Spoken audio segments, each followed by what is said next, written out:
What up? What up? How we doing? Why didn't this unmute? There we go. What's up, Haley-X? How you doing? Welcome, welcome.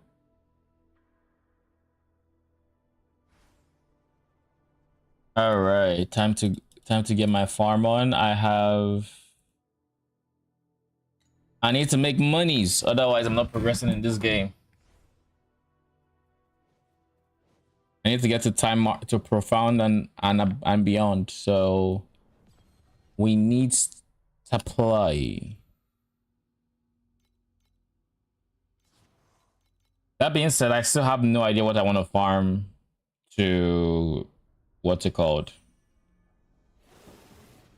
I have no idea what I want to farm to profound, if I'm being honest. Everything I've tried so far is kind of on the meh side, other than boss rushing. I did make some upgrades after ending stream because the scepter I listed had sold. That reminds me, I should check specters. Halfway to 300. Holy 150 streak. That's great. And then I just happened to die at that exact moment. That's crazy, Litz. That is crazy. How you doing?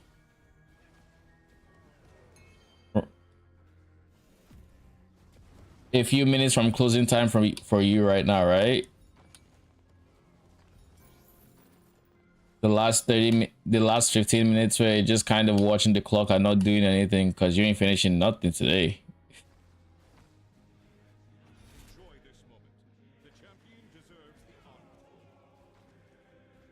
Yeah. I started farming. I made it in Mistville Eye Tree to see how that feels in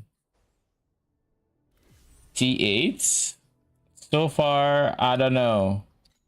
Probably isn't working out. I don't think it's working out. But we'll try for a bit and then we'll make a decision.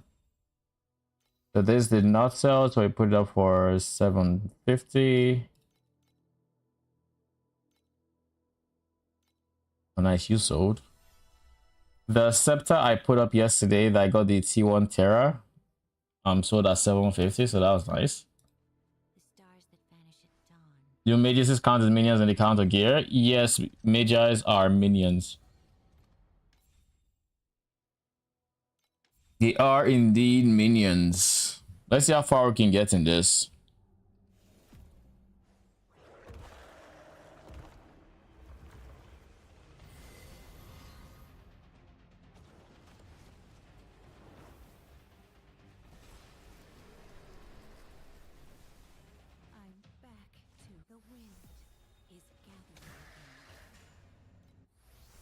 I hate this bug, man.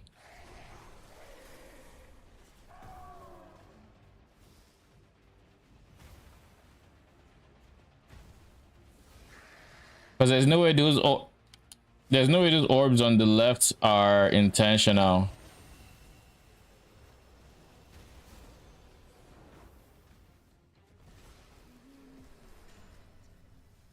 All right, we tried. I'm not doing more. I hated Ordrak as it is. Having those orbs in there is a no for me. So nope.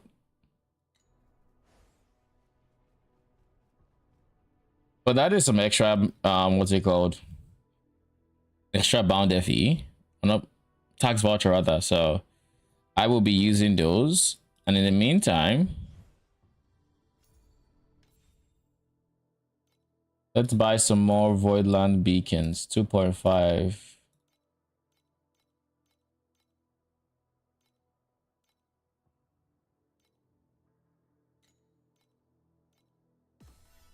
We do not understand why a rapidly fading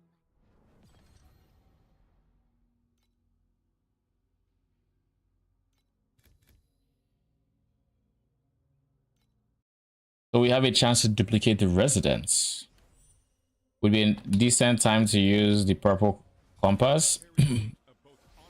But I think first and foremost, let's just make sure we make a profit. May I mention how stupidly much damage I do compared to my moto?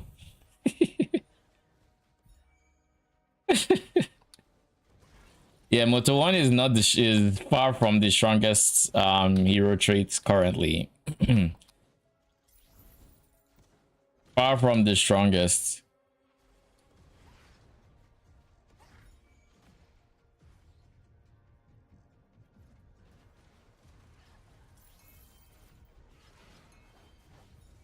Perhaps we can be friends once you've turned to dust.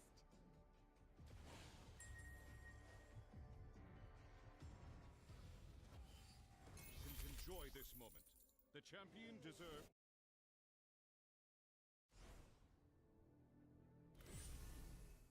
Wow, so much money is being made.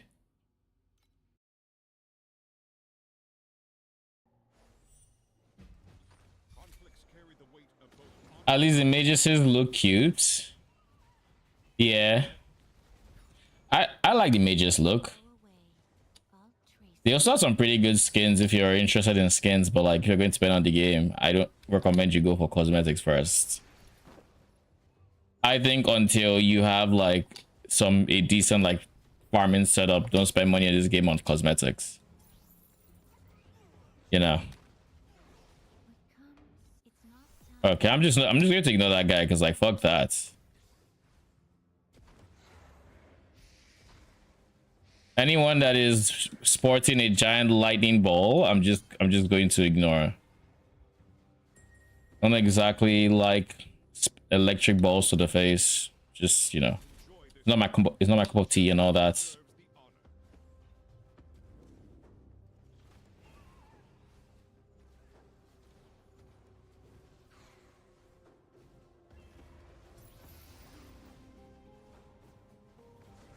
Don't worry.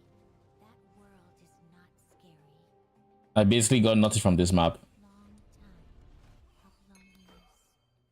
How much are eyes currently? That I think is also going to be part of if I continue doing this strat. Oh, did I drop? Okay. I didn't even know they were dropping. Okay. In that case, I think I'm going to switch strategies. Because that's just 11 FE. In the maps I used to get there, I spent more. So let me think. What else can we farm? I'm running out of those tokens. Whatchamacallem.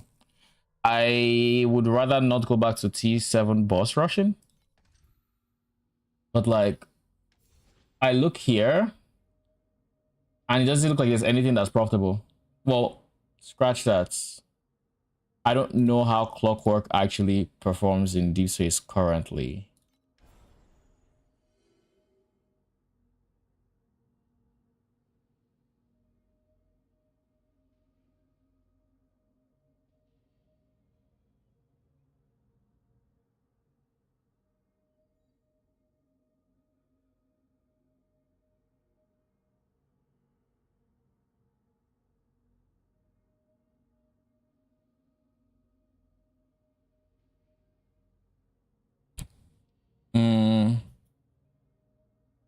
I guess let's just try this. I kind of don't want that guy, but we'll see, I guess.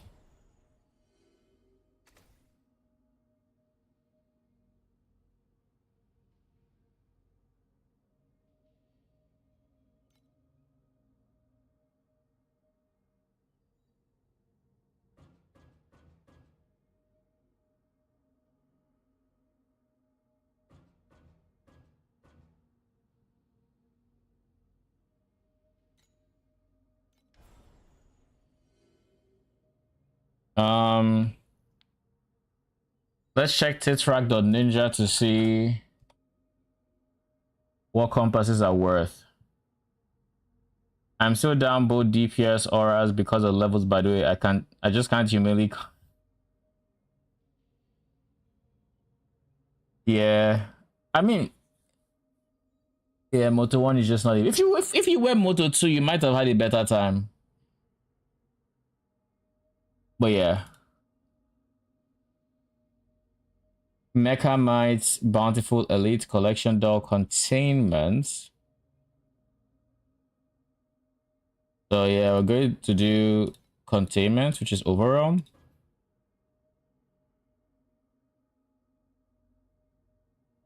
Overwhelm. How good is outlaw? Arcana, where you at? Outlaw is good as usual. How is Vorax? Vorax any good? Vorax is decent. But I'm looking at golden compasses. It really should be. I should be looking at blue.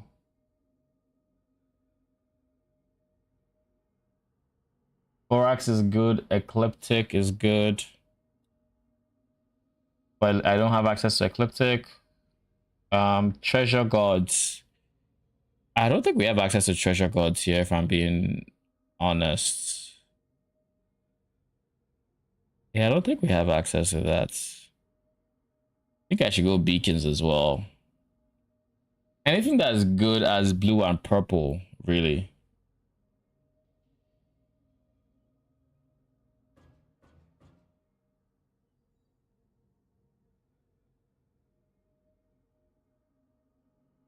Who is good as purple? Cubes. You are. I don't remember if you are good at purple. But we'll go with this. We'll price check some of these things just to be sure. Item collection. Material. Purple.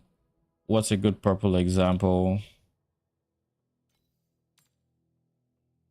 Yeah, 20, which is nice. You are 10, that's good. You are 20 something, really good. I'm gonna take out Arcana. 3.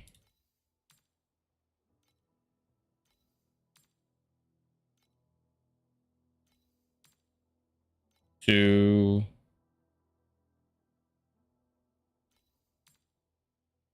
6. Maybe I shouldn't take out Arcana. Force is really good purple. Beacon should be. No. It's really good blue, but not purple, apparently. Okay. So that means I should just leave them in because, like, they're okay.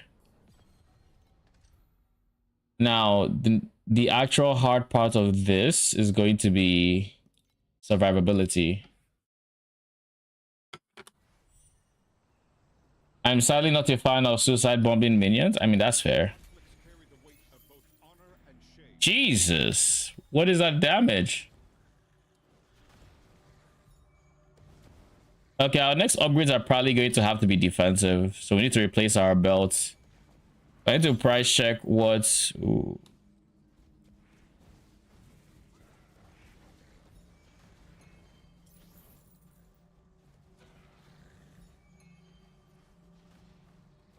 I need to price check what Light Hunter looks like. Price wise.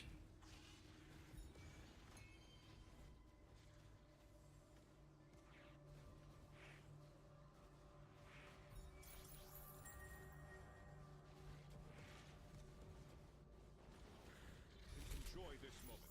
The champion deserves the honor.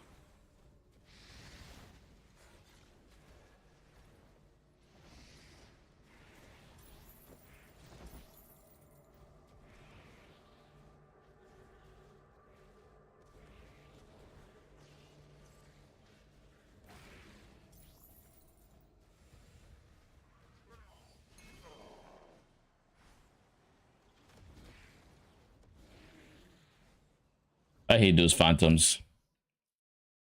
All right, we're going to try it after this. Oh, I was going to tell you guys, by the way, changes to my current setup include I got a spaceship with the money I got from that scepter sale because it was cheap.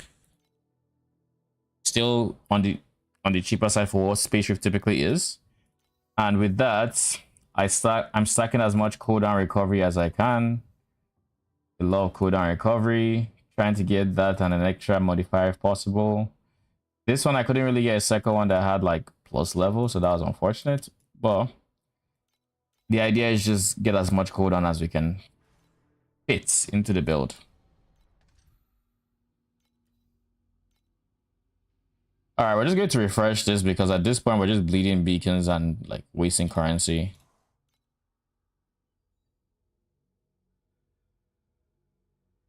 Genuinely just losing money.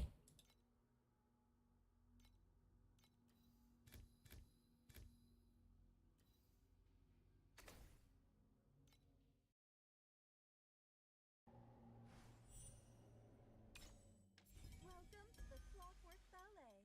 How can I help you? Welcome to the Clockwork Ballet. How can I help you? Emerging. Before we do anything, let's switch this back to an actual compass. Oh, this is fine. I heard even pay to win players complaining. Oh, the whales are very unhappy. The whales are very, very unhappy with the current state of the game. So, what up, Paulo? How you doing? It's definitely an interesting league, that's for sure. In that it's not even really interesting. Like, it's crazy how wild loot is, simply because it's like, if people in Profound are happy when they try to crack 1,000 even an hour, it's just kind of very rough. It's like, at the end of the day, even if the market adjusts and things become cheaper as a result of the extra value FE has, the truth of the matter is there are certain things that just cost an amount of FE. No matter what you want to do, ultimate affixes on two-handed weapons will always cost 60 flame elementum. Base affixes on, like, to replace your base affix will always cost 2,000 flame elementum. So like, if FE is just scarcer, progression just takes longer, regardless of where the economy is at.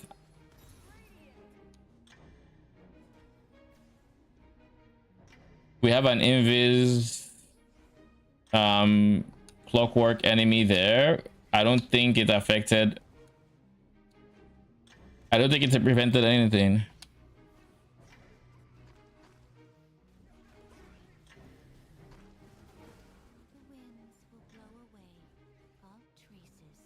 No time to adjust for PoE. Yeah, I'm looking forward to the PoE league, that's for sure. I was very torn about TLI into PoE because I really wanted time to enjoy the TLI season. But like, after this 1 week experience, I'm just like, maybe it's not such a bad idea for that PoE is, as close as it is. Maybe it's really a good thing. And I think that's a pretty common sentiment now.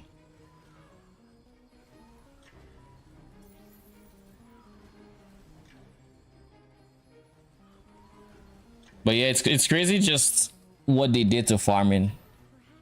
Like, playing for an hour of your time and getting 300 FE to show for it is kind of crazy.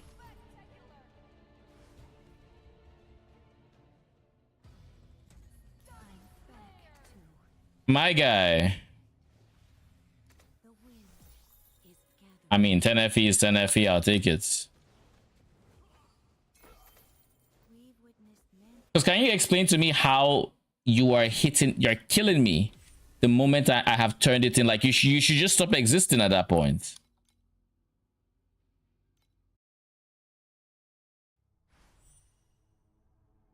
It's like yeah, like, okay, PoE, I'm sorry. I'm sorry for doubting you. I'm sorry for going to TLI. I was wrong. I thought it'd be a good time. Turned out to be more of a headache. I'm good. I'm sorry.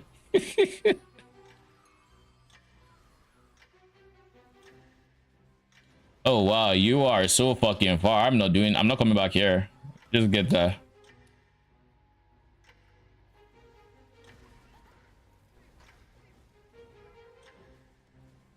The winds will blow away all traces of But yeah, I'm just going to do clockwork and hope it's the money I need at this point.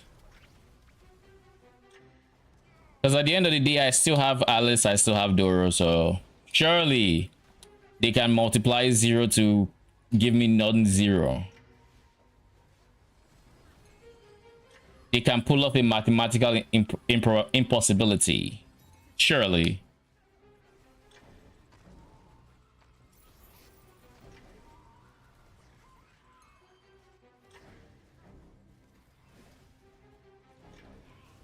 Don't worry, that world is not scary. It's just a long, long time. We come Jesus, man. time to leave on if you get.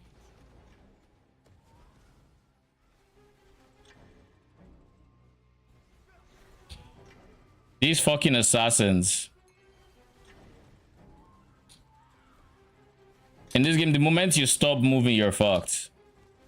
And I knew I was fucked there because I stopped moving. Because it was, I would go body blocked. I'm like, why am I not moving? And then didn't have time to react. But yeah, I do need better defenses. So that's going to be the next thing. You already played guitar.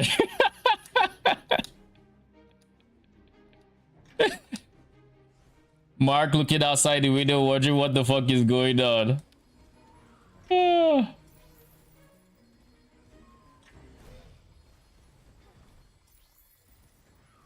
We were misled. We were promised greener pastures. They didn't tell us the pastures were colored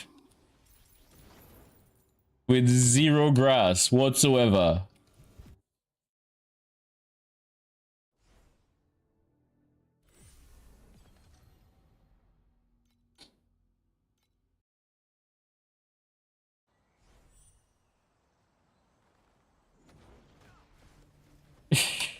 It was fuck exactly. It was fake grass. Like they said, it was green. They just colored that shit. Welcome to the Clockwork Ballet. How can I help you? Tips for getting out of T6. Everything one shots you.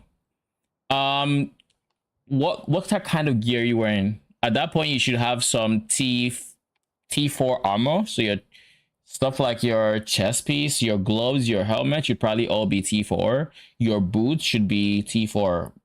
Because that is, at that point, you have access to, well, in time mark, was it 4?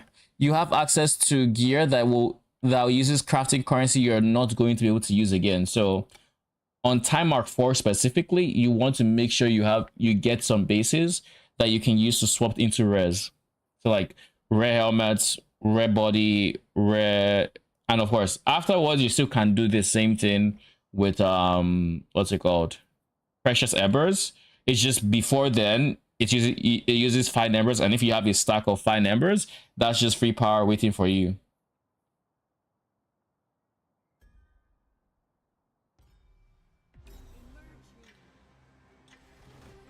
For the actual eye level, I forget exactly what it is, but it shouldn't be hard to find out. I think I might have to check DB. Just what on earth did I pick on Alice? I don't remember the choice. I don't remember what I picked. I don't know what I meant to do. Well, we'll just kill Amperage. We'll just kill Amperage.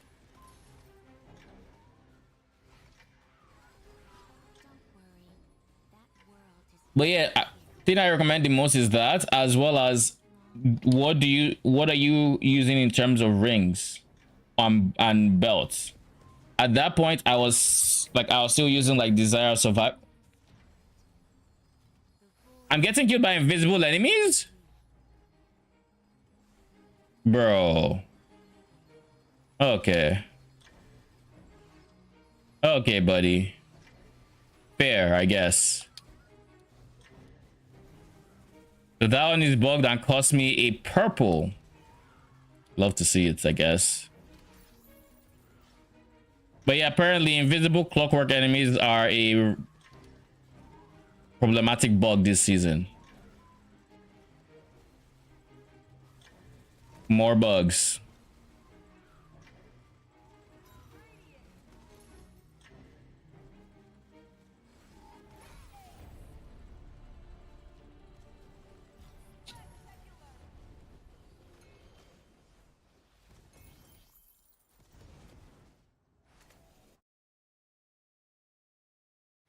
I'll try finding bases then. I want to swap to erosion mages, but I'm poor.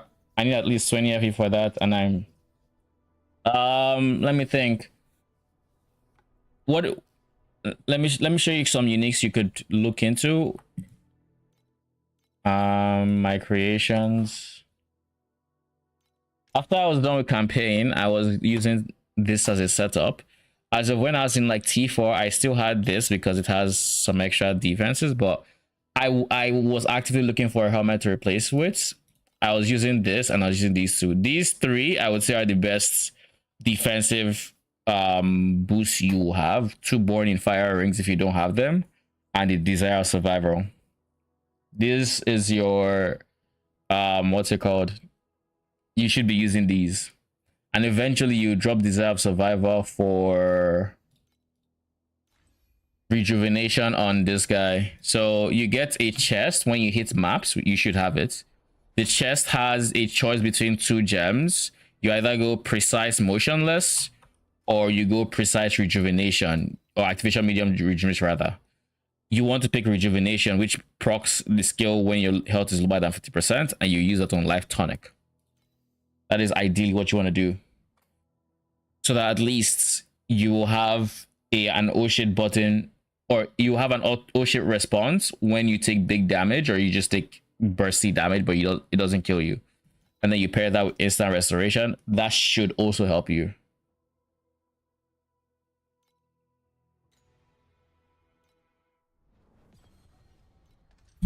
But I basically used Desire of Survival, not Desire of Survival, Born in Fire rings until Trap 7, I believe, where I then switched it to rare rings.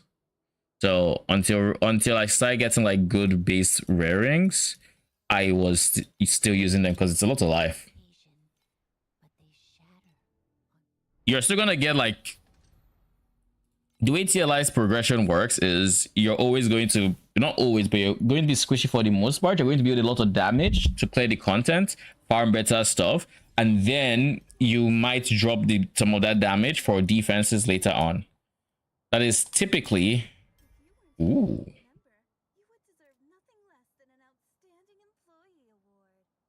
Jesus. I better not die then.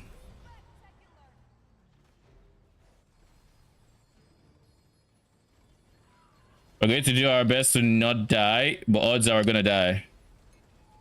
I don't think there's anything stopping me from dying. Don't worry, we're still making preparations. We're starting the stage out with invisible mobs?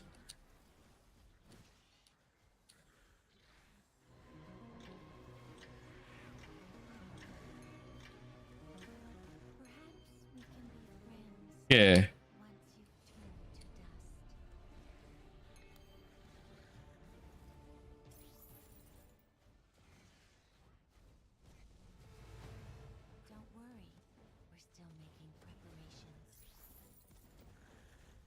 At least we have the time now.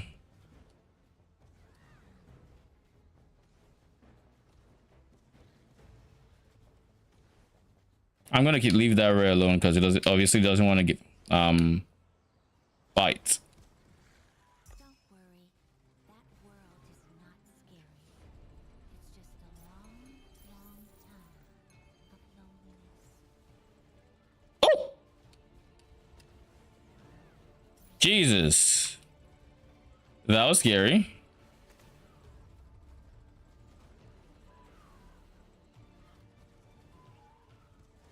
So my life flashed before my eyes with what's her face, Bloody Mary trying to kill me.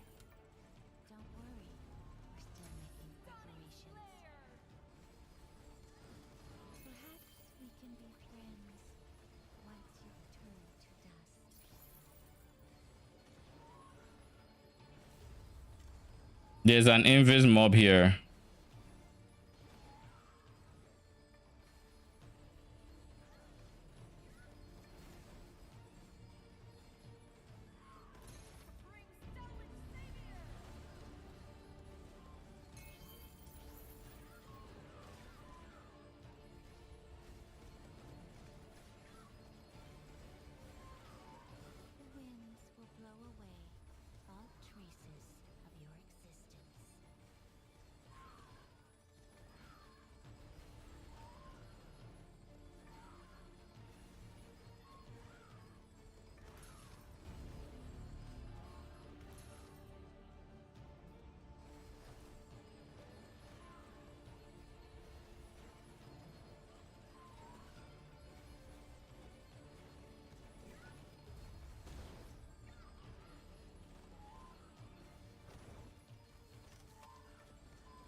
Can we kill them, please?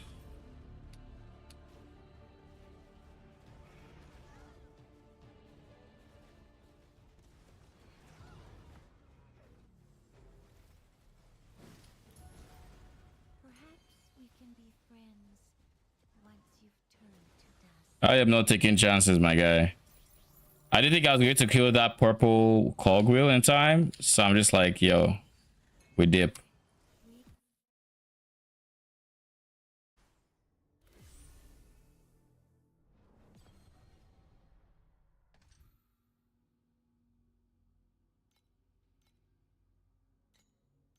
How many resets do I have? 12. I guess we'll take this.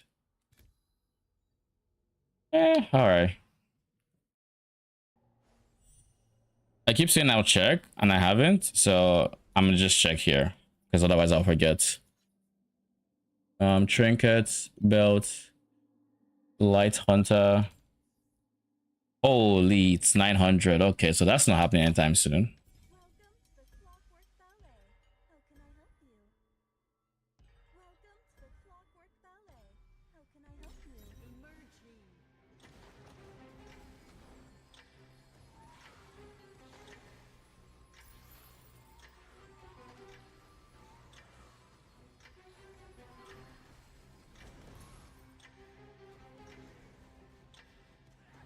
Don't worry, that world is not scary. It's just a long, long time of loneliness.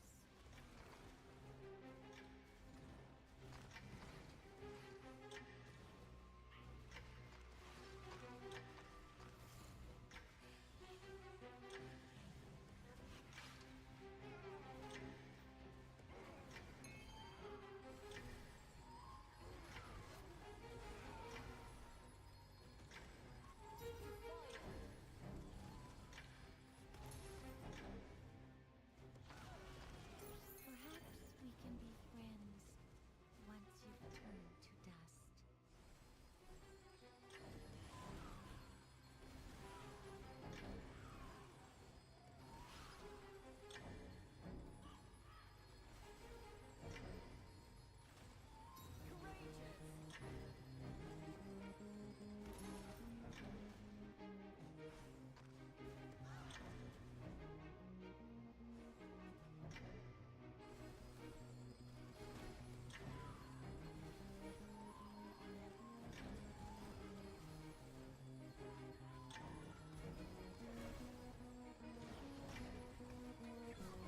Don't worry, that world is not scary.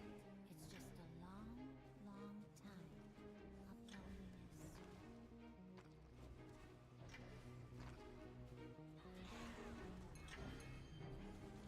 Trying to kill me with Glacial Abyss already.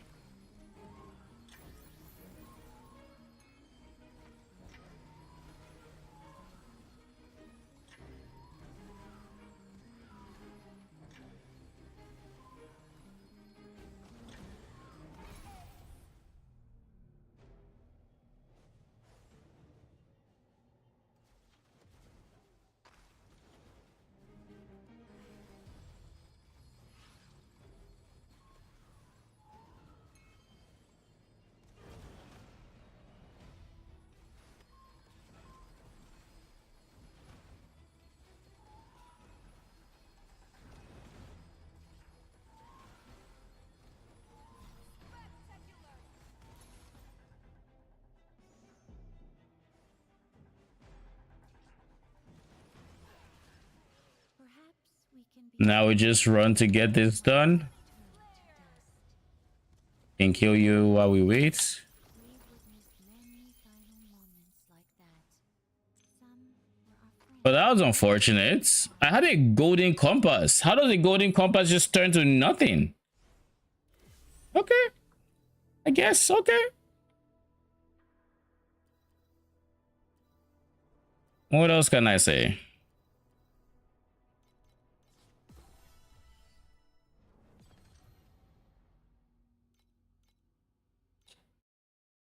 The good news is so far we made 20 FE. The bad news is the bulk of that money came from Can I help you? one map where I got 16.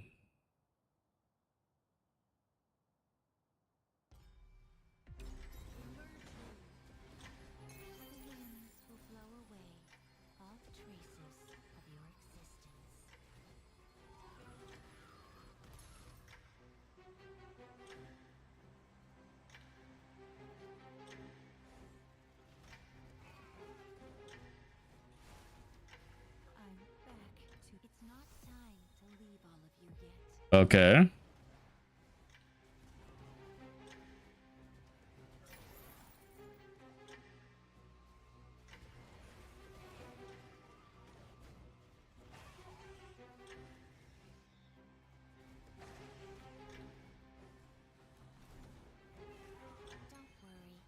Don't worry, that world is not scary. It's just a long, long time of loneliness.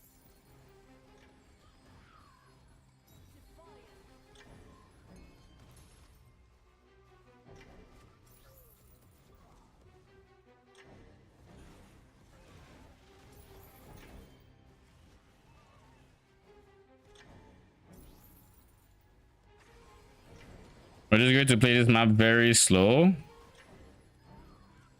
No unnecessary risks.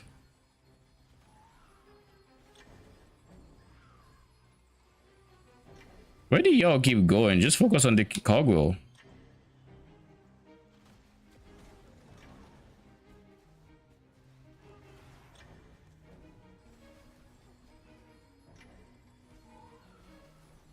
If they have the cones to do a big buff patch, I'm not sure they have ever done it. I mean, they've buffed stuff. They just typically don't buff like other seasons. Like they just buff the season mechanic and call it a day typically. Like very rarely have they dropped like an actual loot buff. I think the only time I remember this happening was, what season was that? I think it was like snow paper. Ooh.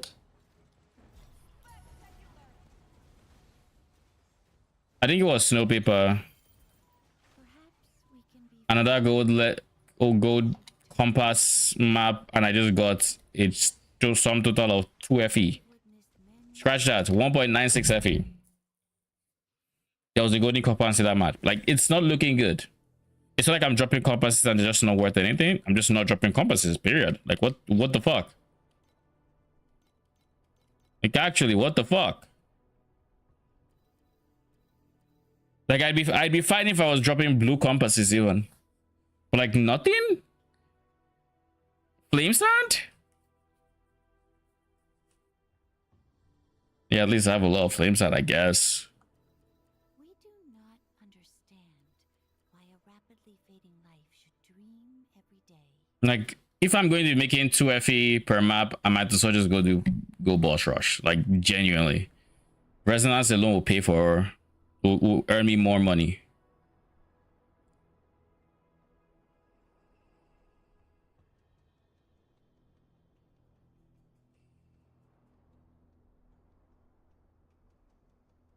Has Resonance dropped in price? I feel like it may have.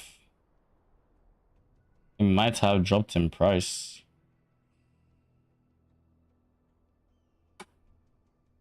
Yeah, Resonance used to be 0.1. I think.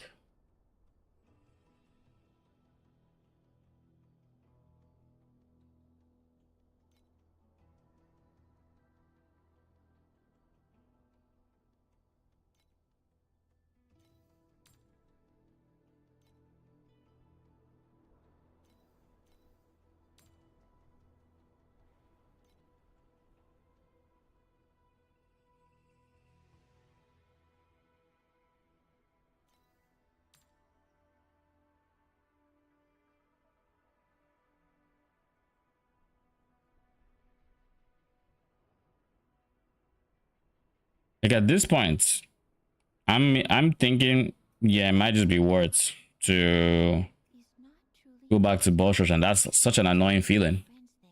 Like I'm at 10 build DPS, and my best bet is T7 boss rush, really? Because like everything I've done so far, once you take away the cost of the beacon, gets you like 2 FE to match the beacon cost. Like let me, like, what?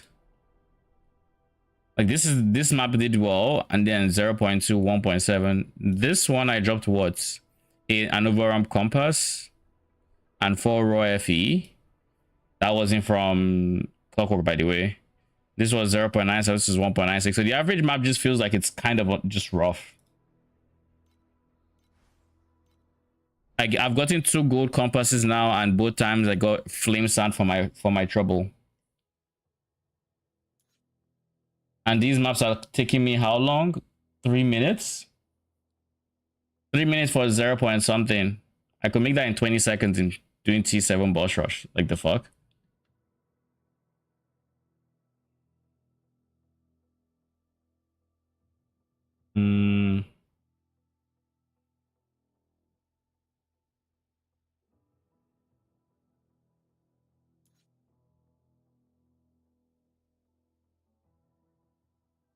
If I say I want to try beacon farming, that would have been nice to beacon farm. The problem with beacon farming is, if I don't drop a beacon, then it's kind of GG.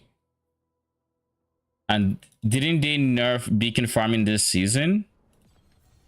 They nerfed God of War Compass, so like, I was going to use that anyways, but did they nerf chance to be attacked?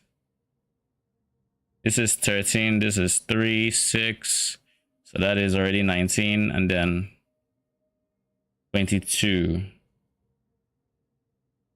So every 22% chance to be attacked when going to a new floor, and these guys have a tiny chance to drop beacons.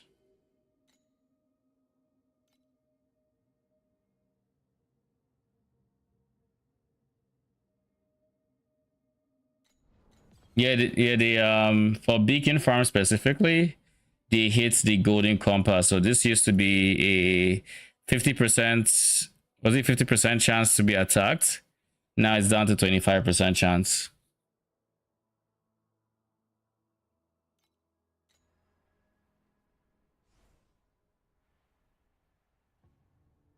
So as you might imagine, there are less people using this compass to beacon farm because like it's a lot less worth it. And as such, beacons are also slightly more expensive because of it. I kind of do. Another thing with my current predicament is I kind of just don't even want to, what's it called, spend currency on respecking, because like, trying new shit just costs money, and I'm struggling to make money. That is the problem at hand. So like, do I really want to keep trying to spending, like, do I want to keep spending money doing things I'm not sure of when I don't know? So that is also part of the problem. At the end of the day, we're going to T7 boss rush for a bit, just to make some guaranteed money and know, yeah, we're making money, I guess. Sucks, but it is what it is.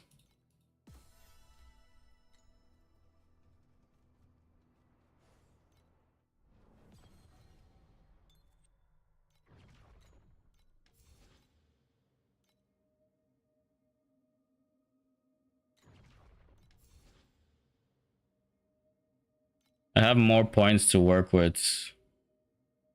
I already have all the points I wanted from there. I can get more points from here. Pick up some Star Shard replication. What is the alternative?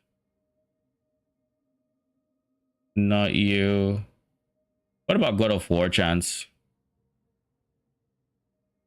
Try to zoom a bit more where possible.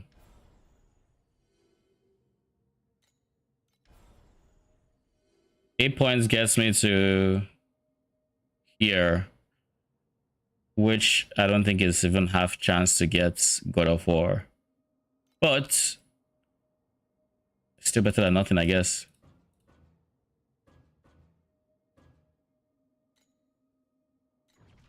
Did Cube fall off? Cube. If I remember correctly with Cube specifically, Desire cores are currently a big part of the profits for Cube, and those are typically not, they don't get as high in price as they once did, but they're also kind of, I think Cube is decent.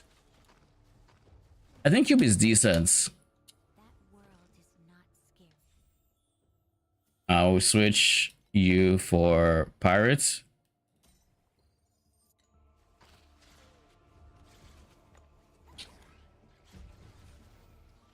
Don't worry, we're still making preparations. We've witnessed. So I think cube is still decent, but I don't find it fun.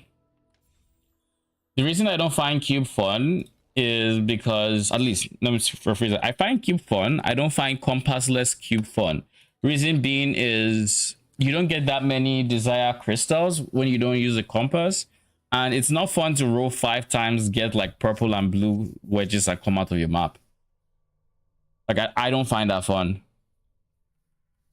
Rose procs and then you get 15 blue crystals for your trouble. Like, you know,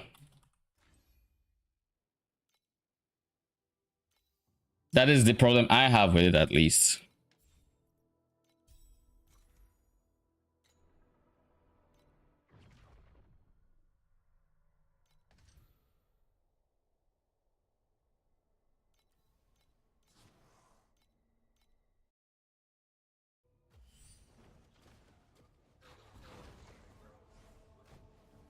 Don't worry, we're still making preparations.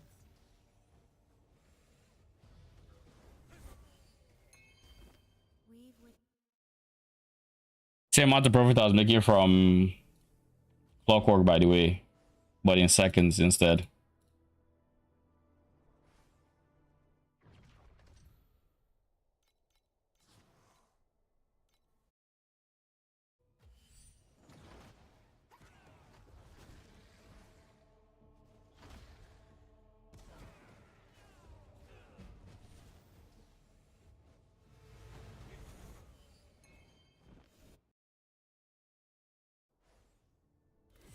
All right, I think it's kind of troll to go for God of War. It'd be nice, but I don't think it's the best idea out there.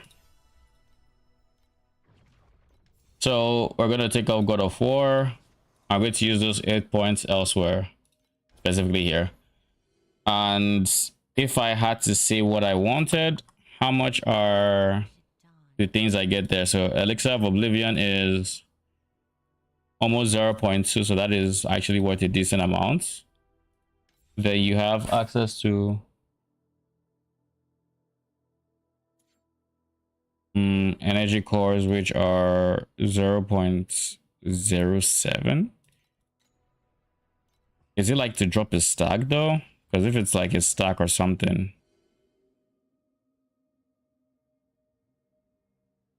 Two additional energy cores, but it's a 50% chance. So in 10 kills, we get 10 energy cores on average. 10 energy cores versus the other one where it's 10 kills to get 1 elixir. So 10 kills gives you 0.2. 10 kills gives you 0.7. Am I doing that right? 0.2 versus 0.7. All right, energy cores are more worth it. Do I have enough points for them? Yeah, I do.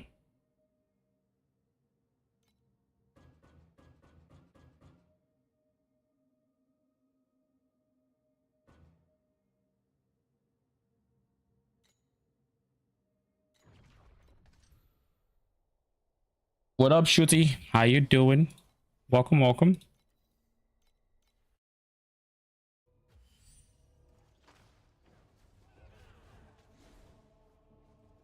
Don't worry, we're still making preparations. Coming here on my 8-1 points is like Friends, once you've turned to actually crazy.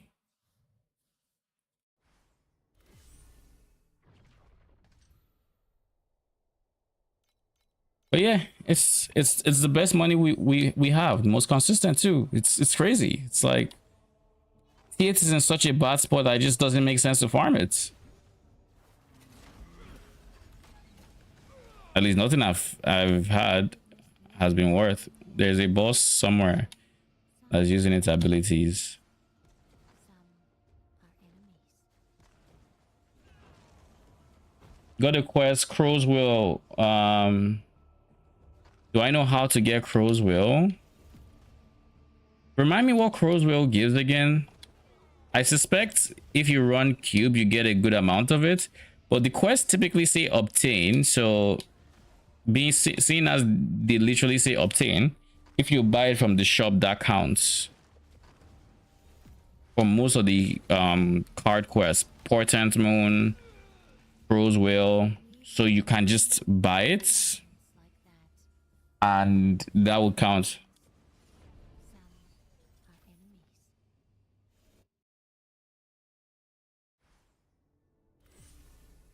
enemies. This is Journey, I assume.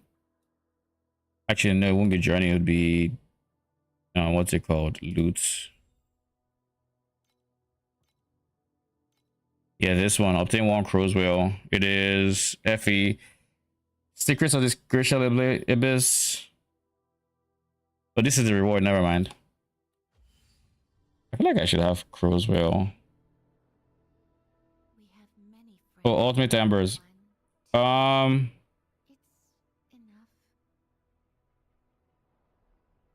I think your best bets is Cube, most likely. Aside Cube, it will just drop randomly.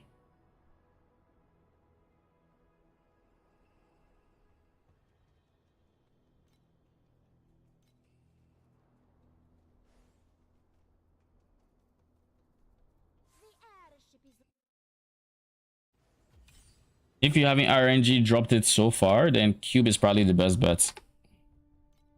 But typically Obtain allows you to, so that's weird that it doesn't, or that you didn't get it.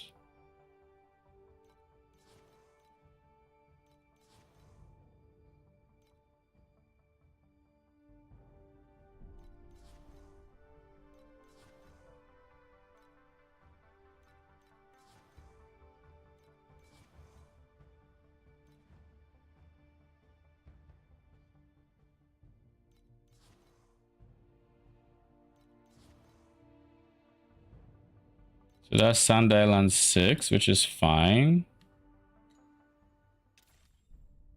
We have no reason to try to upgrade it further.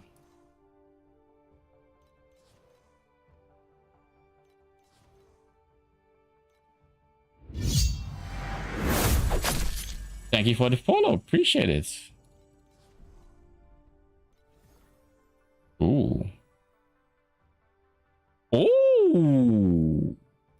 Easy 20 FE. Let's go. Now, if I remember correctly, this fight is actually going to be set to profound monster level. So it might be on the tougher side. Might be on the tougher side, but we'll see.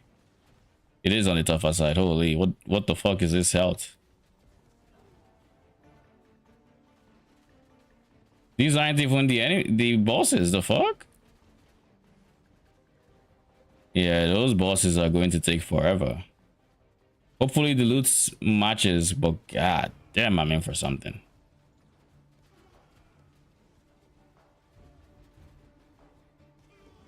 Oh, wait, hold up. We also don't have our DPS set up. I just realized.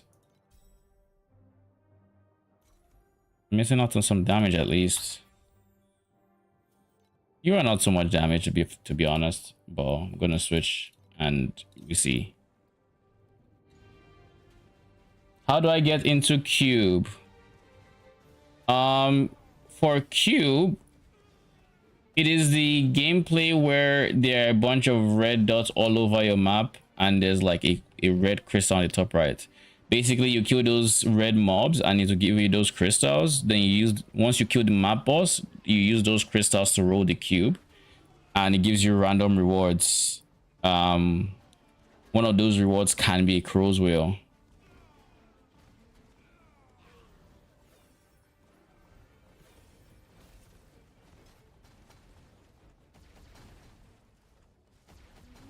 Jesus. Is gathering again. Bruh. Why am I spawning on exactly where I shouldn't be? Just burnt like 5 portals there.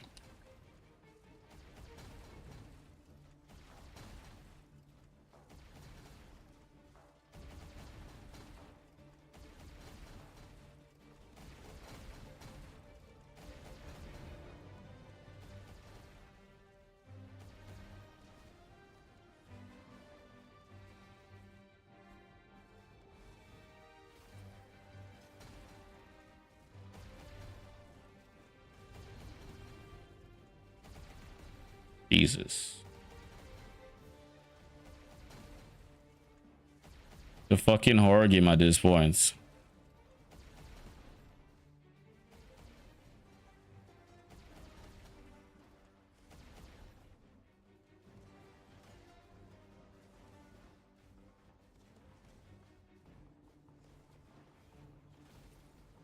I don't know why they had to make this a level higher.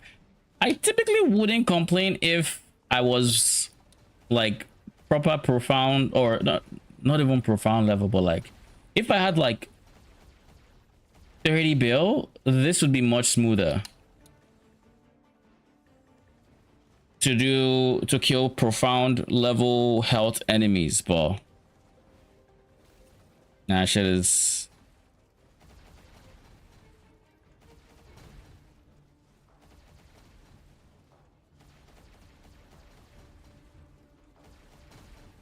Hopefully we don't get any more bounties, I guess. Unless it's just Giga Word, then you know.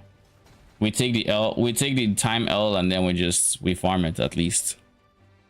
But I kind of doubt it's going to give anything insane. Like I don't think it's going to give any insane money, because I don't think it really gives profound level loot, so to say. Like it kind of does, but it also kind of doesn't.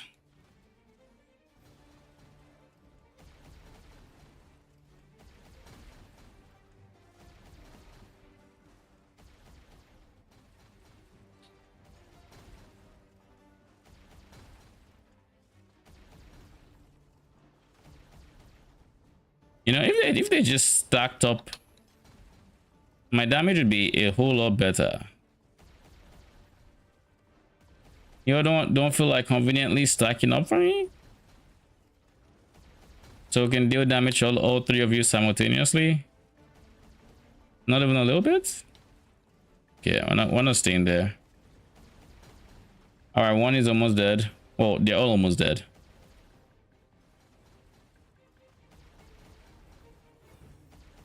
One left. Bitch. I guess it's money. And we saw some profound probes. It's mostly just profound probes. 66 FE? I mean, that's not just from that fight though, but ooh, what is this? Oh my god.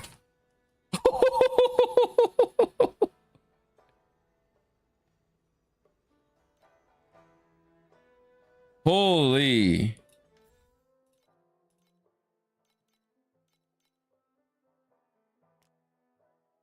What does joint forces do?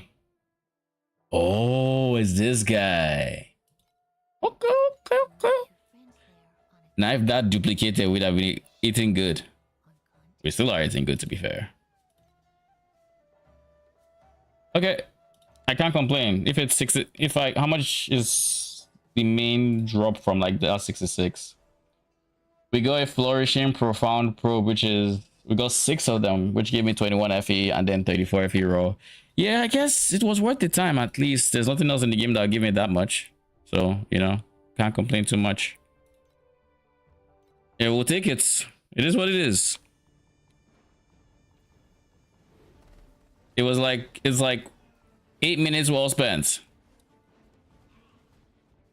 Do I have to wonder, is there any power I left on the table because I switched to movement speed for T7 boss rush? I don't think there is. The only power I have left that I'm not taking advantage of is curses, because, well, I can't run in between them. Which is a good point, honestly. We should just do this. We should just do this.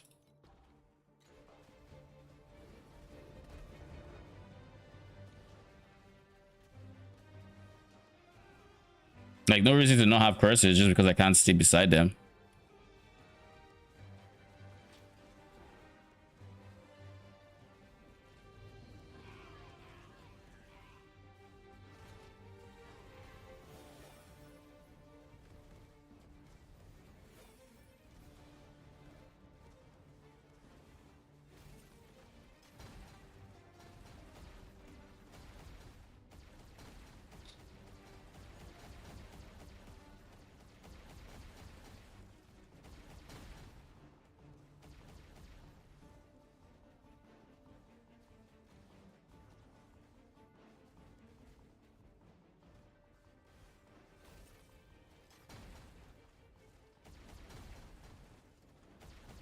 Yeah, this is much quicker. This is to make sure we actually nope. You're stacked up so well. I thought there were only two.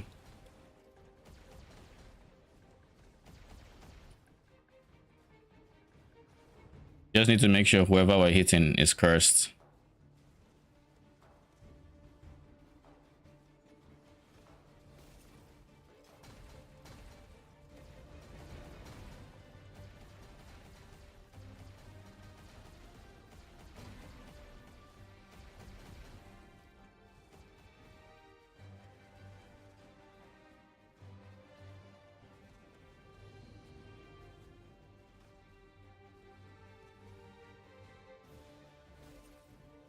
Yeah, this is much quicker. One is already dead. So I guess one is also very healthy, so we didn't DPS that guy quite as much as the others. And the other one probably ate the DPSing that he was meant to eat. So second one dead. Now I can focus on this guy.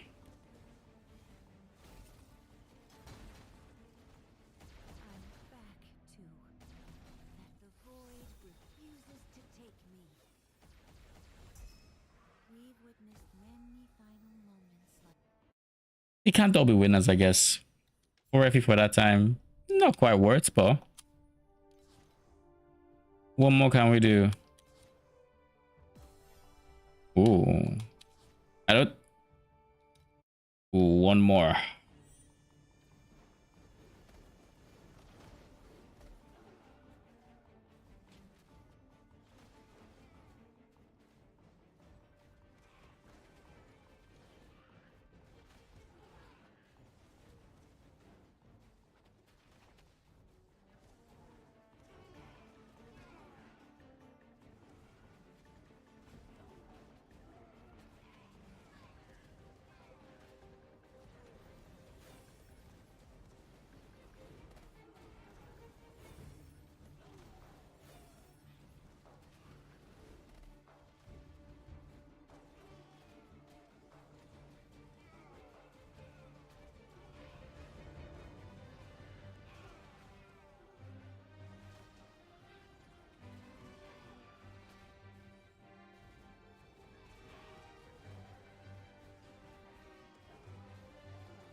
Now we have the triple bosses.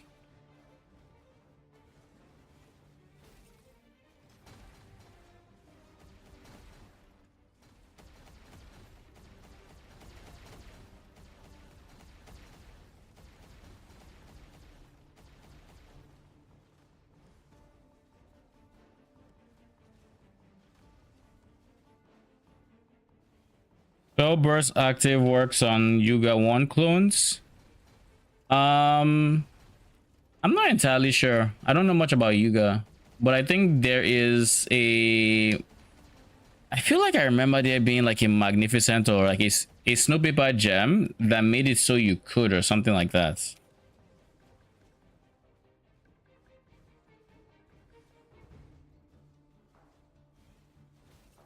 But yeah, I don't know too much about Yuga. Sorry. Arcane might be able to answer that question. Might. He knows more about Yuga. I don't know if it's any Yuga or just like the Dots Yuga version, which I don't know what number he is. I feel like it's 2. Actually, no, I think it's 1, but I could be wrong.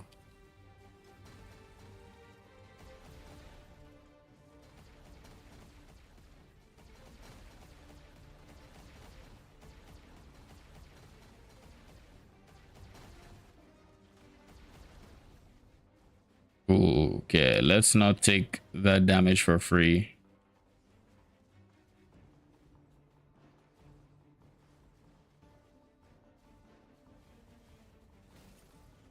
Ooh, kill that guy. Kill that guy. Real quick. Do it. Nice. 1 down, and you guys can now focus on the other 2. Some are friends, some are enemies.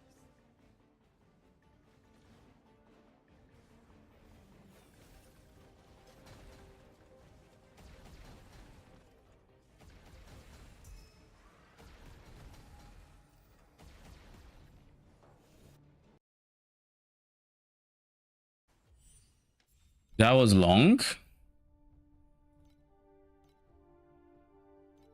But that was worth it, I guess.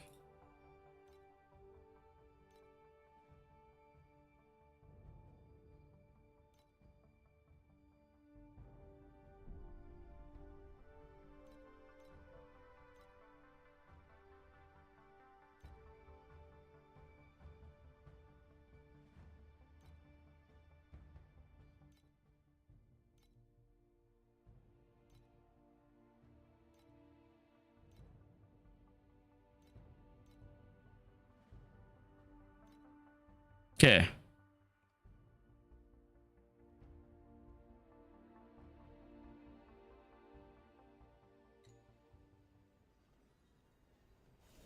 Ooh. That took a while.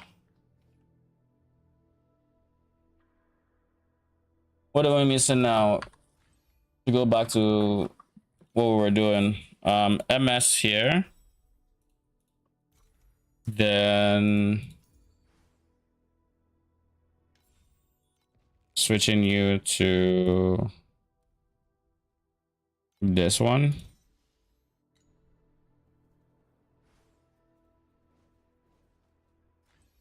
And then putting Terra and Malice.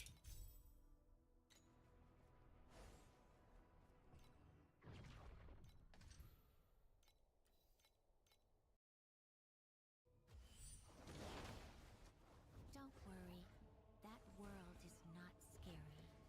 It's just a long, long time of loneliness. We've witnessed many final moments like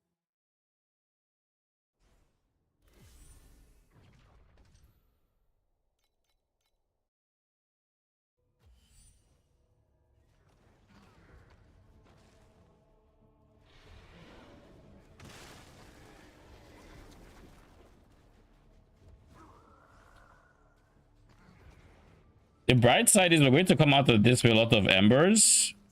I don't know if we're going to sell the embers, honestly, because I feel like I want to use the embers to craft. I think I want to use the embers to craft. So we might just end up selling stuff like resonance and resonance, energy colors, the works.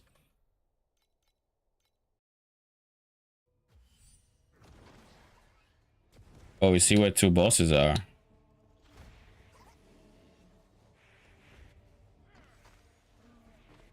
winds will blow away Oh, that's 3. of your existence.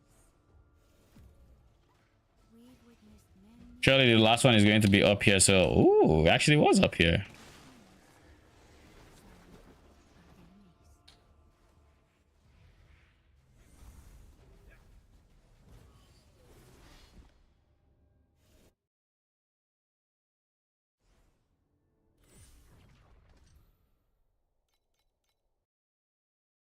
enemies.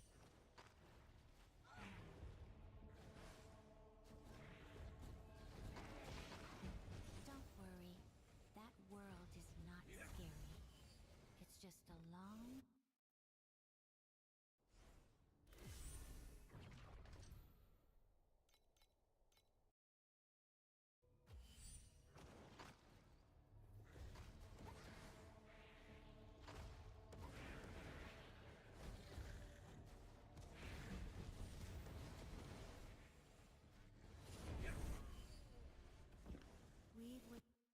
I'm kind of curious to see what the empower version of this, of the dot version of this build looks like in T7. I imagine things just end up melting as I walk by, which is kind of funny. Perhaps we can be friends. Surely with enough scaling, that's high to feeling like profound, right? Even outside the ignites. And I know the answer is obviously no, but we can dream. We can dream.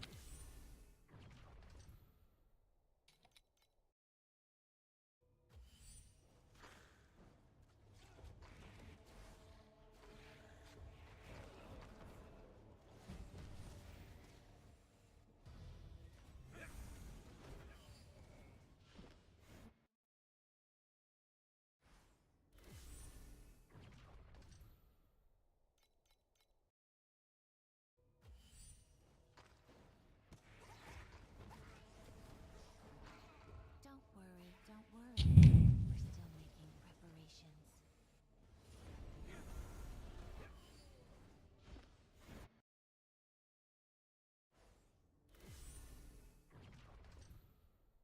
Still so difficult to believe that T8s are as unprofitable as they are.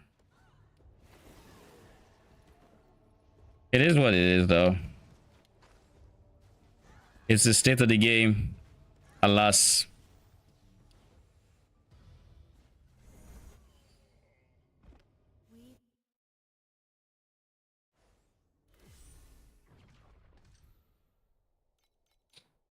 Like, a part of me wants to try beacon farming in T8s because it could have money behind it, but with the way things have been dropping, I almost doubt I will even be able to sustain marks even with, or time marks or beacons, even with heavy investment into beacon chance and everything. I just find it very unlikely. This is a boss map.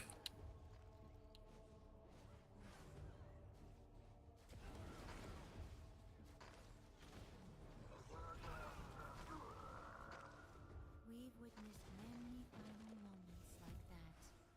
Some were our friends, some are enemies. The winds will blow away all traces of your existence.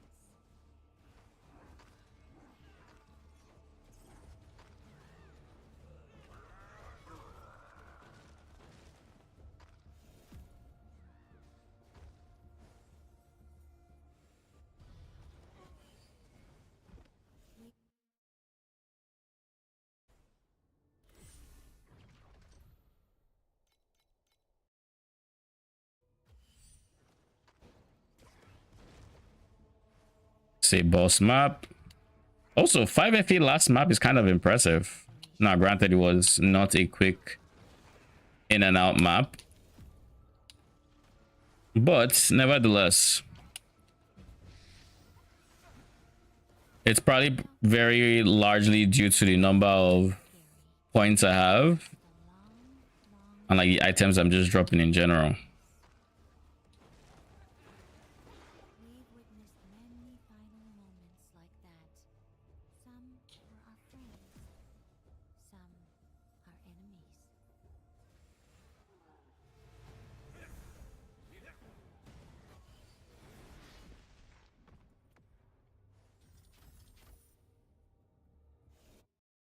$11.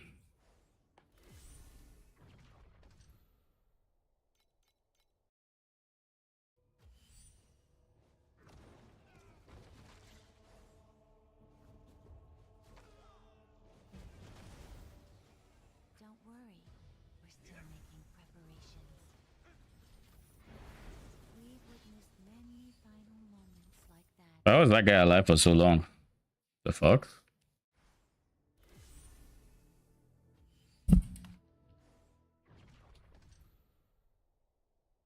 I think with the currency I make from this, I'm actually just going to craft a T1 two-handed sword before I go for priceless.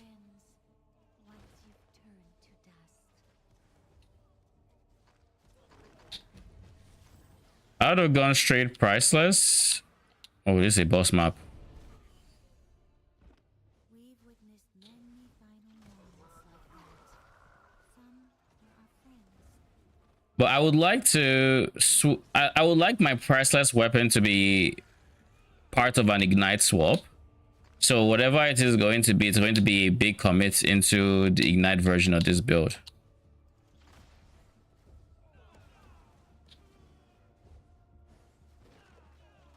Plus, I don't think I necessarily want to be here for as long as it will take me to farm up priceless gear worth of loot, because like for 200 at least sounds pretty pain. Because at a minimum, it could cost me like 3. Ooh. That world is not scary. It's just a long, long Oh shit! I know where everyone is now. loneliness. We've witnessed many GG. We've killed all 4. that. Some were our friends. Some our enemies. But I guess we'll see what the average FE per hour doing this is, because like it looks like it's actually more than, well, I don't know if it's more than 300-400 because there's Sandlord in there, but like I also plan on just having Sandlord in there. But I also got a pretty lucky Sandlord run on top of that, so there is that as well, which is skewing the. We've witnessed many final There's definitely skewing the results as well.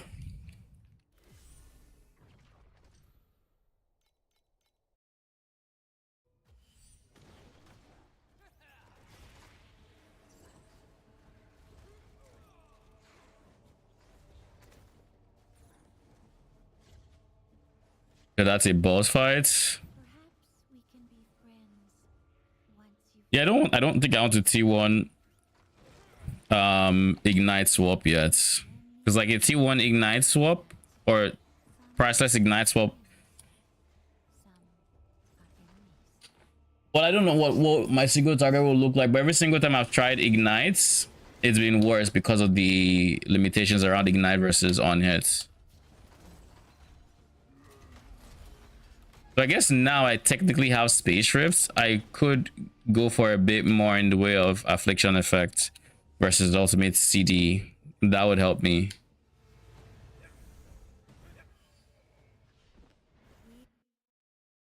That would help me. So I could look into that.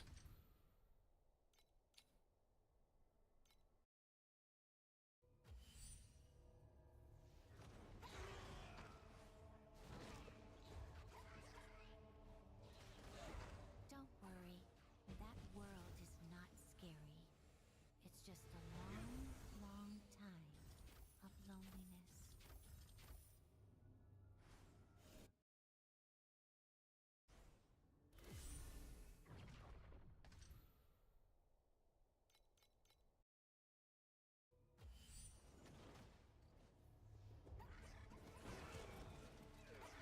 We've witnessed many final moments like that. Some were our friends. Some our enemies. The winds will blow away all traces of your existence.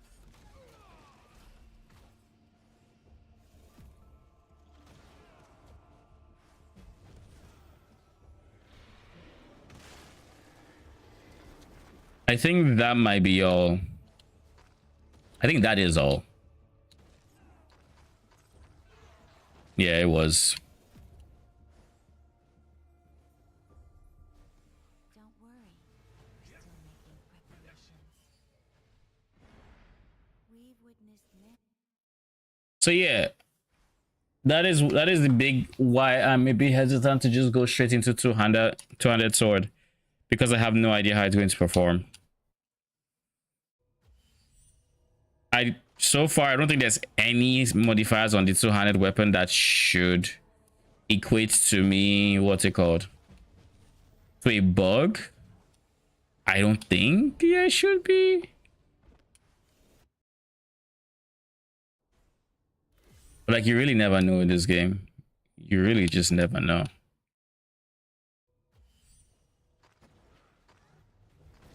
I guess we'll see. Worry, that world is not I'll just go for it. YOLO it because I still want to have it before Friday. There's something I'll have to do it regardless. I should also technically check the price of my Boston strats and see if that is worth engaging with. These are now 22 FE. These are 69. Nice. It's not worth it. No, it is not worth it. That is not worth it at those prices. Knowing how unlucky you can get, holy, begging to lose money at that point. I lost money when it was it had better margins. Will blow away all traces of your existence.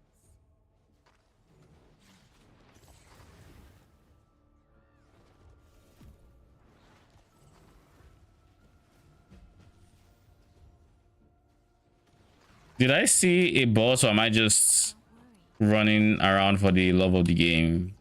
That I thought I saw a boss, but I did not.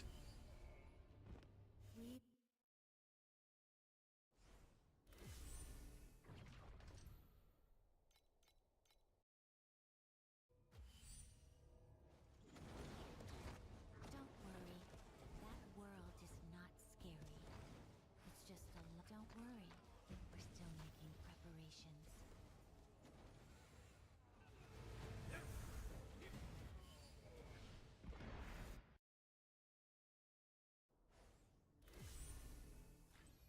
Let's try something.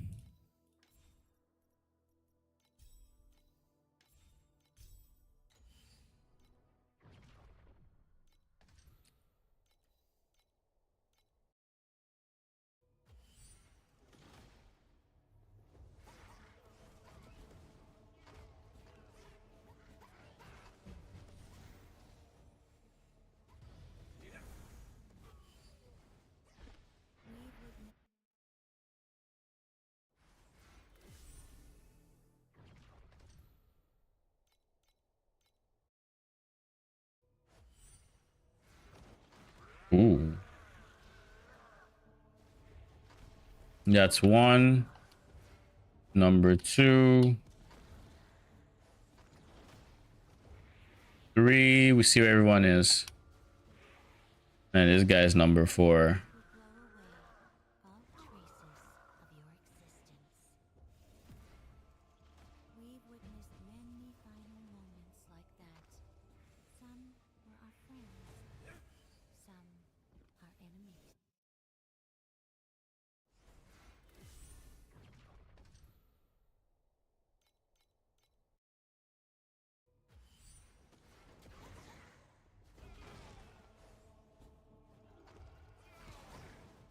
There's 2 here, it looks like.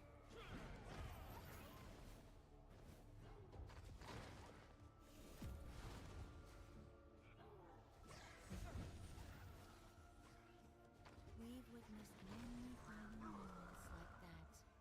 Some were our friends. Perhaps we can be friends once you've turned to dust.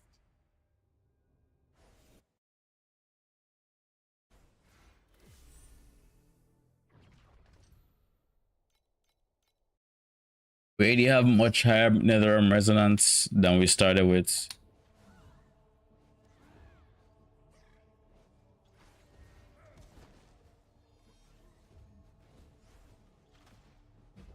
Don't worry, we're still making preparations. We've witnessed many final moments like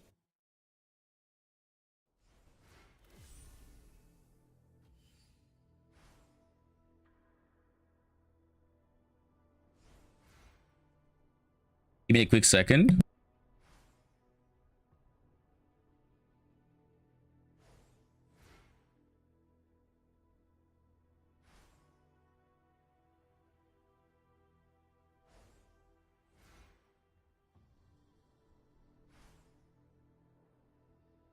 we do not understand why a rapidly fading life should dream every day.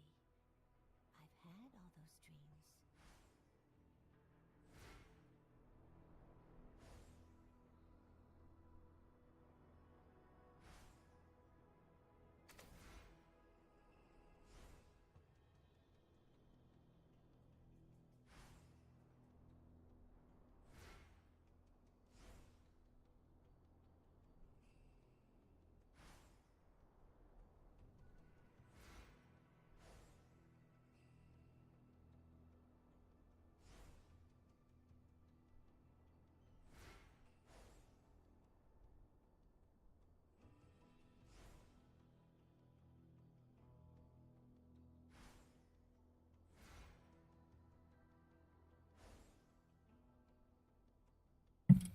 All right, we are back.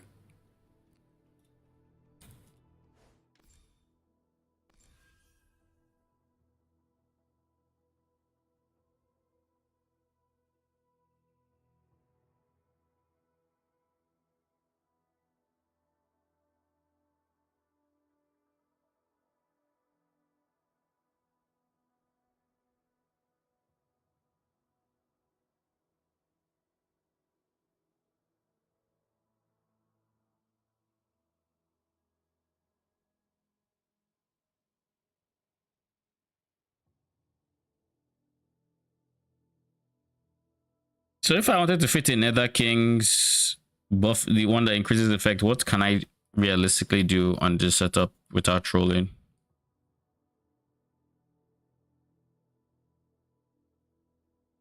If I make this an L shape, that blocks off half of it, which is not great. If I do 1, 2, 3, 4, 1, 2, 3, 4, then I use this here. No. I don't think it fits well with Space Rift, and I think that's why Space Rift is cheap. Because I'm thinking if I want to get rid of one of these guys, right? Ideally it'd be a Falling Starlights. How can I fit that in? I guess I do 1, 2, 3, 1, 2, 3, 4, 1, 2, 3, 4. That leaves here and here, which is a line, but then there's no third one that can go anywhere. And I think typically it's like here, here, here, which leaves me with the only option of doing 1, 2.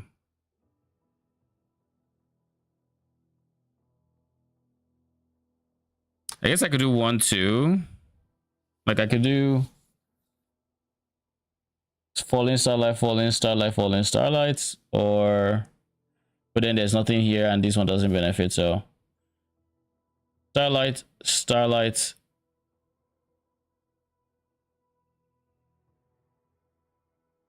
Maybe corner? No. Yeah, there's just no orientation that makes sense without like dropping one of these big guys. Because if I drop with them, then I can do 1, 2, move this one down. So now this one is free, 3. And then there's like 1 spot. Well, there's 2 spots here for another Falling Starlight. So that'll be 3 Falling Starlights. Is there? Actually, 1, 2, 3. This one is gone, so these 3 spots are done. So if you move this one down, make it an L shape, that leaves these 2 spots open, which a Falling Starlight can lie in this period, in this area. Then this gets boosted, this gets boosted, the new Falling Starlight gets boosted, this does not get boosted. So that'll be 1, 2, 3. 3 things getting boosted. And if it copies good, if it doesn't copy, then that's even worse. And there's just really no reason to go Falling Starlight at that point. I guess we'll see. So we'll see how it all goes. We do not understand why a rapidly fading life should dream every day. Don't worry, that world is not scary. Oh, nice. Just a long, long time of loneliness. This is number 3. Many final moments like that. Also, let's just kill that guy for fun. Maybe he'll drop something good, you never know.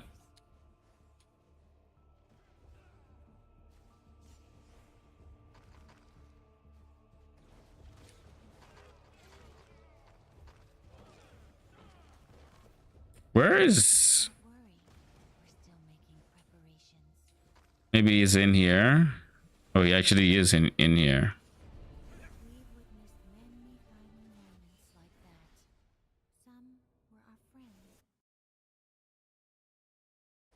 How much is Snow Paper Fragment right now? Seeing as people have stopped boss rushing as much and moved on to better farming strats.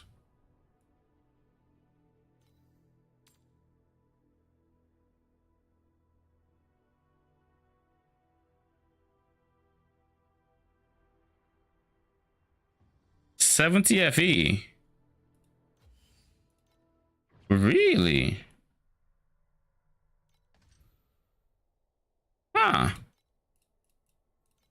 Yo, those guys went up in price.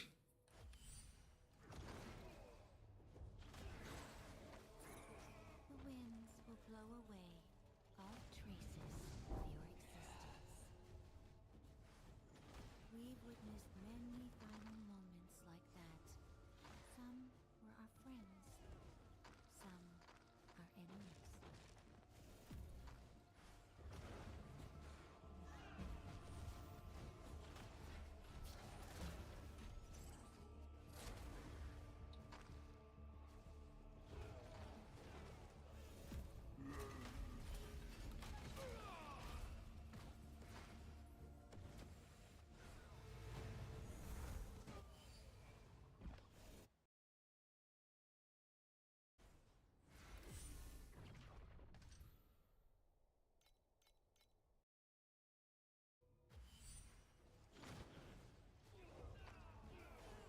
Perhaps we can be friends once you've turned to dust.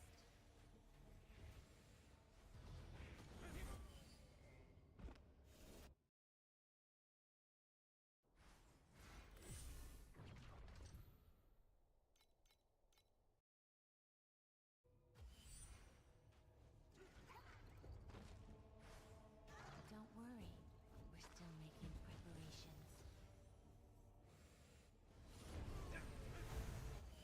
We've witnessed many final moments like that.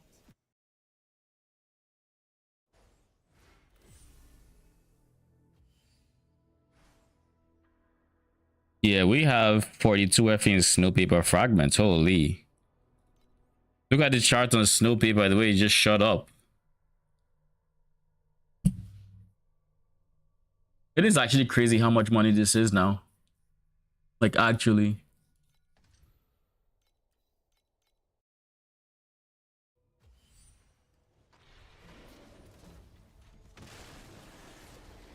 We've witnessed many final moments like that.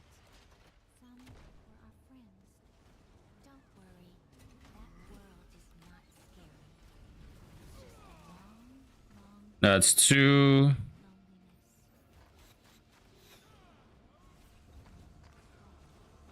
That's 3. And that is 4.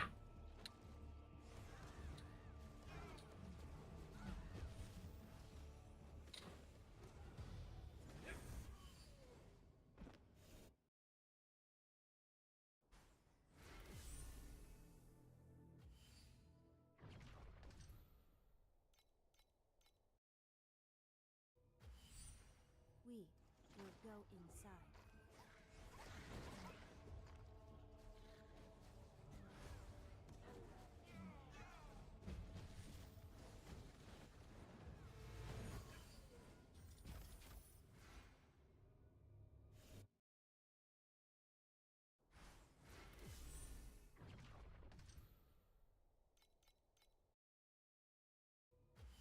We will go inside.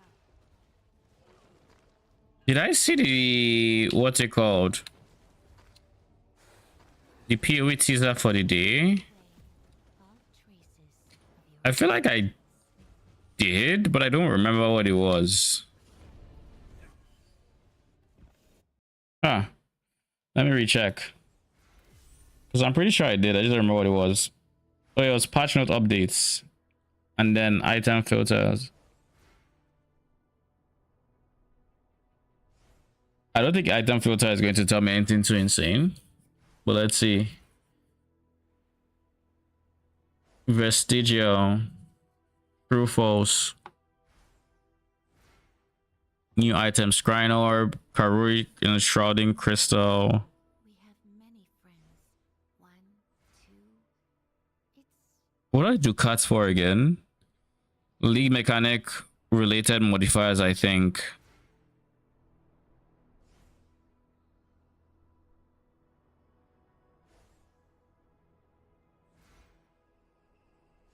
We need to know what Pact of Lycia does. Low-key, I feel like one of these will affect minions, but it's all just speculation.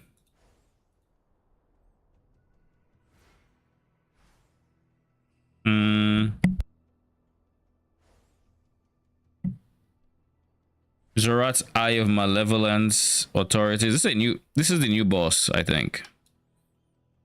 Has to be the League Mechanic boss. Because I don't know who this is. Oh, unless it's Abyss, maybe? It could be Abyss. Could be. There's a whole lot of talismans. Holy. There's one for all the bosses.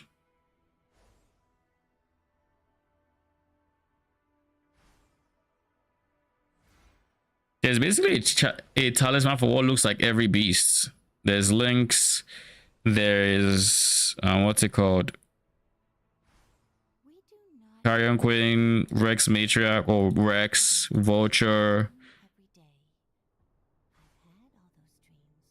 Huh. Okay.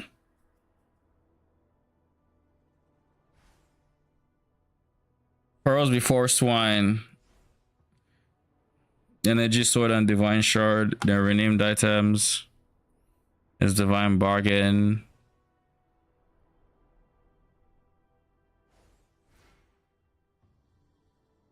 Was it there something about Pantheon in the reveal where it's like we can do something about Pantheon? I feel like it was something like get Pantheon related modifiers or something. I forget.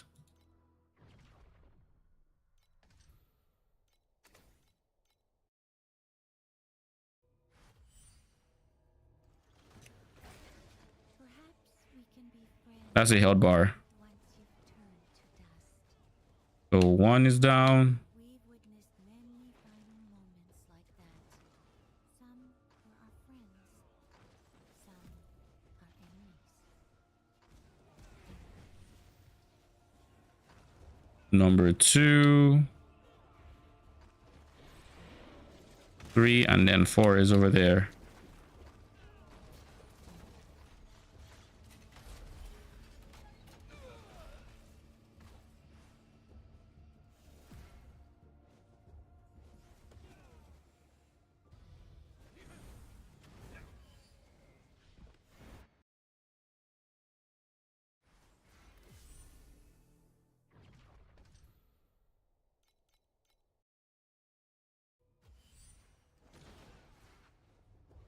Ooh, health bars. Ooh, we see where everyone is.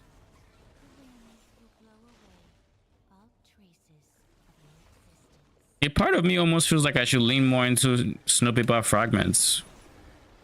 Low key. But the only way to lean more into Snowpaper Fragments would be to get Yetis. And to do that, I would need to fit in more rare monsters into my map, which would then have a chance to be replaced by a Yeti. Or using Snowpaper Compass, of course. I guess we could look into that as well. We're full on star shards, so we'll go to kill 7 twos. But let me see. Holy, this sold. Is sold, boys. All right, we have money. Let's try to craft. Where is he? This guy.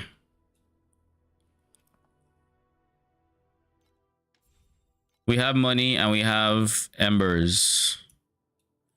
We need base ignites is what we need. Woo! Okay. Okay. That's wild. I need to abridge you, but that's a worry for future me. Let's get some ultimate embers in this. The 20 FE. Holy, you guys, I mean, there's some 19s, but like, god damn, you're expensive. Almost click 40 thinking, oh, there's only 40 of them.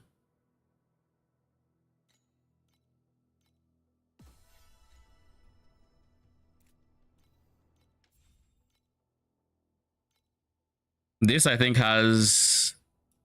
Oh my god.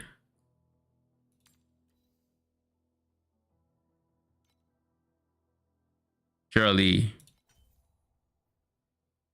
A click on a dream. Satch. That's not useful, by the way, in case you're wondering. It's apparently bugged.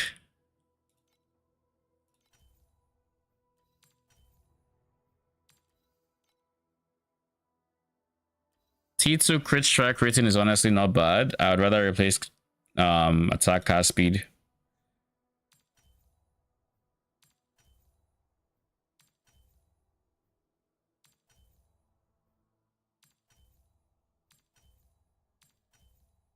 Bruh, give me crits. Bruh. Run out of pressure. The embers I've been hoarding.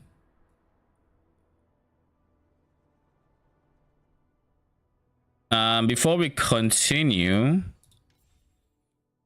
we'll buy some more ultimate embers.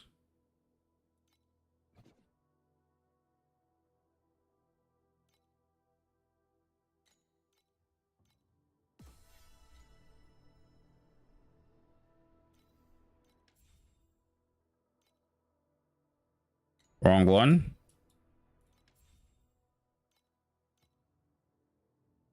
One. Two. Dude, what?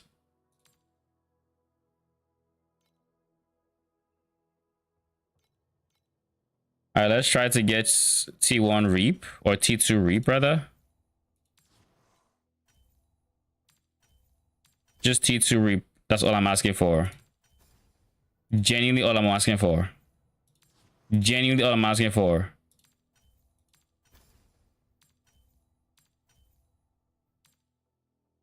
Bruh.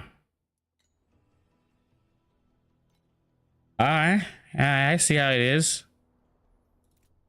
See exactly how it is.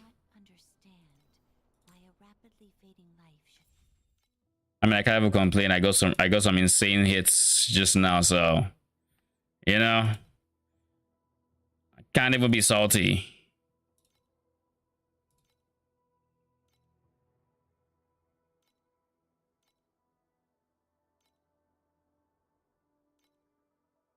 Looking for in small quantities, my G.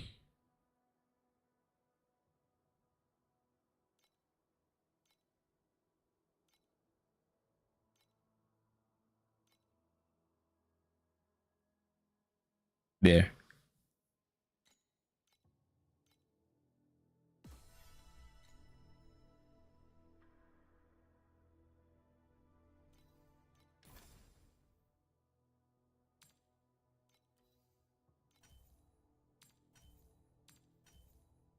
Just T2 fucking Reap. Just T2. Give me Reap. I haven't seen this modifier re-show up, okay? Not to mention I still need to replace this guy with like elemental damage or something, because this is a useless mod right now. But I want to leave it here. I want to test it as is, and I want to switch back is kind of what I want to do.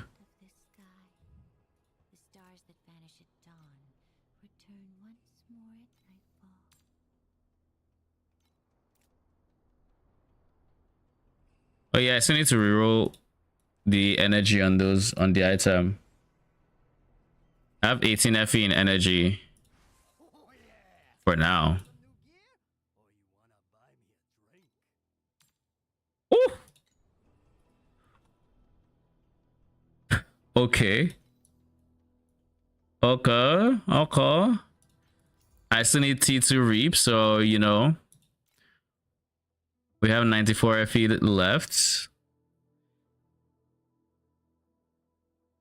What up, Romand? I'm doing good. How are you doing?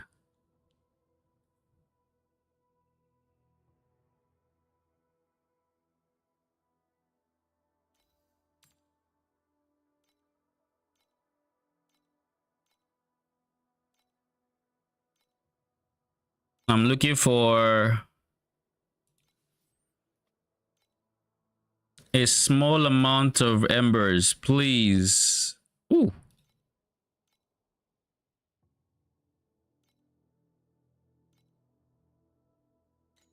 I'm gonna need you to hit, please. All right, like genuinely, I'm gonna need you to just, well, Dude, what? Thank you. That's all I wanted. All right, we'll try this again. We have you kind of going on now. Then we have... we'll just switch back to our DPS setup first and foremost. Then we switch to Glowing Flames. That's...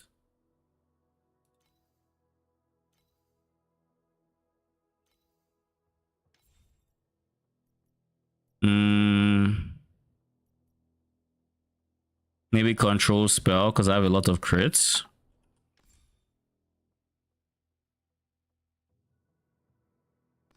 How much crit chance do I have, or chance to inflict ailments? This is 48. This is 24. So 48. I basically have 75 minus 6, so like 69. Nice.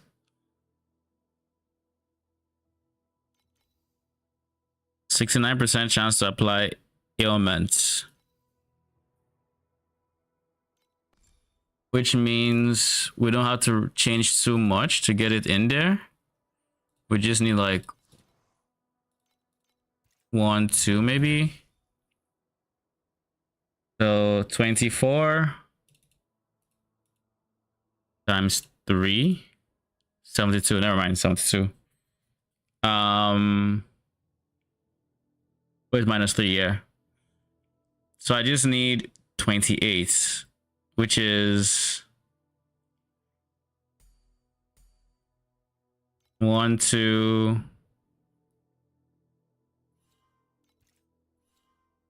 3.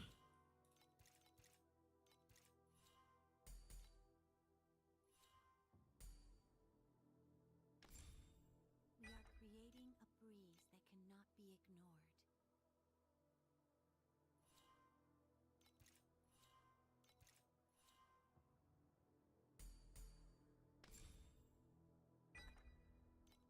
Okay, something like this is fine.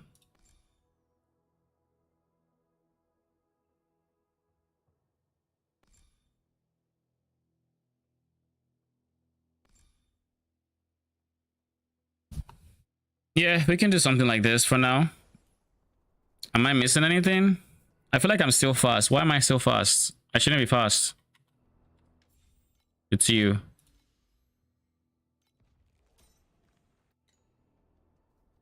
Yeah. That's the MS I'm kind of used to. So we have Pen here. Reap, Basic Ignites, Pen. Would have rather had something else here, but like we'll take Pen for now. Crit rating. I want crit damage. No, this is actually okay. We'll hold our comment until... The calibration intensity for invincibility number 2.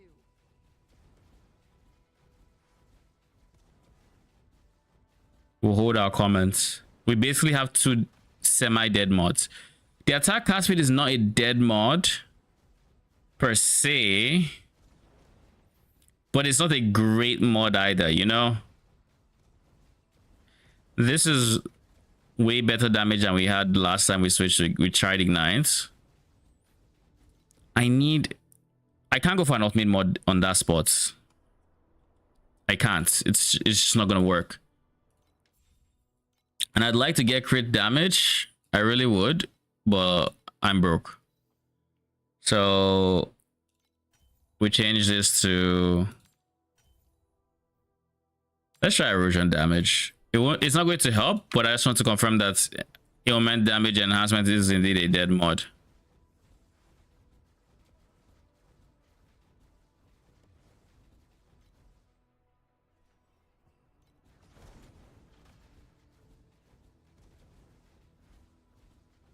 Yeah, if I lost a big multi like that, it should be way more noticeable. Well, hold up. I did lose damage though.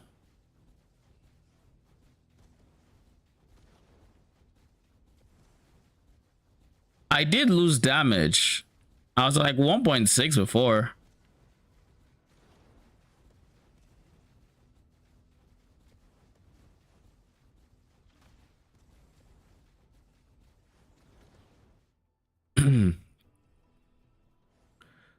What else would it be? It might be working now. Because like I definitely lost damage.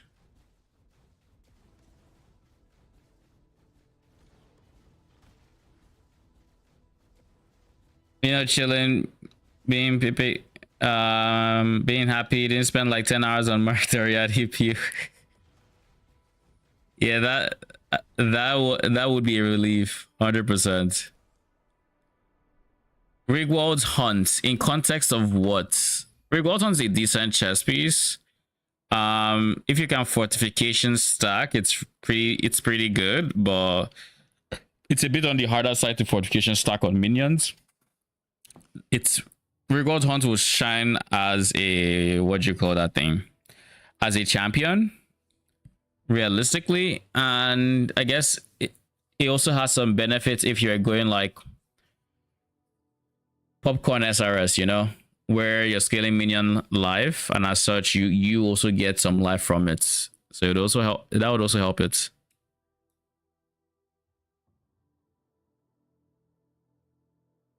Can I cook some fortification other ways than from AG weapon? No, we cannot, because AG weapon is giving you 10 fortification from the, what's the name of this thing?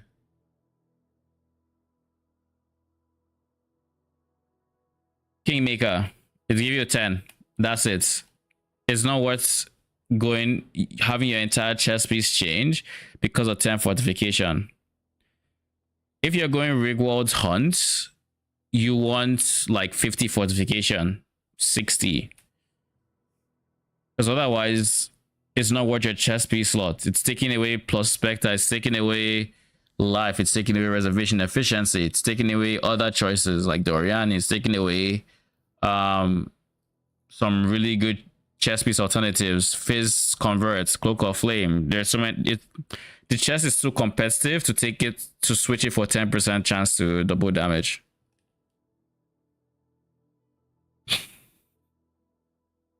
Roman is addicted to Legion. Holy.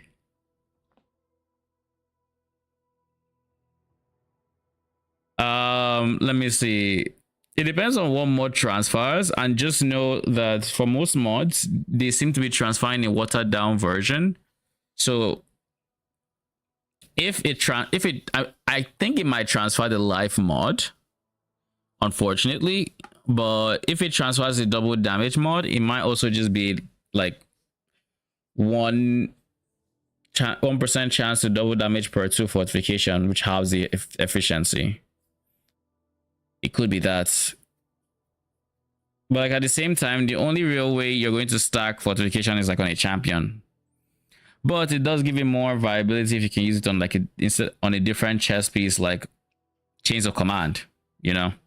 If you can get that on Chains of Command, that'd be honestly pretty dope. Give your animate guardian weapon double damage and then go from there. And because it's not a temporary buff,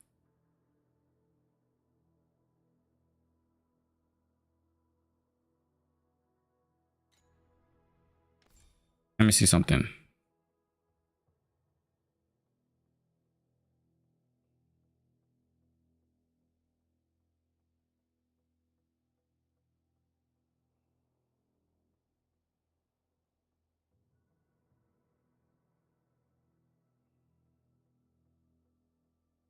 Okay, so we are capped on ailment chance. Cool. The stars that vanish at dawn return once more at nightfall.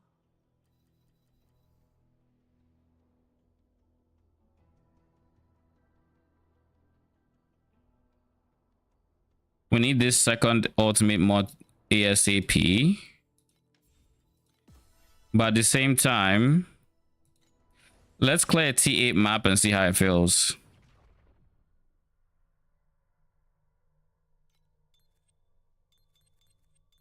Have you played Varana's March? The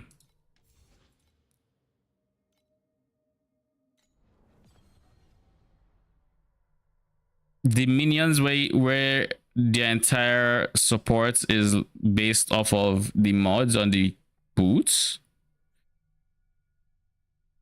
Those guys? I haven't played them, but they're pretty ass. Unfortunately.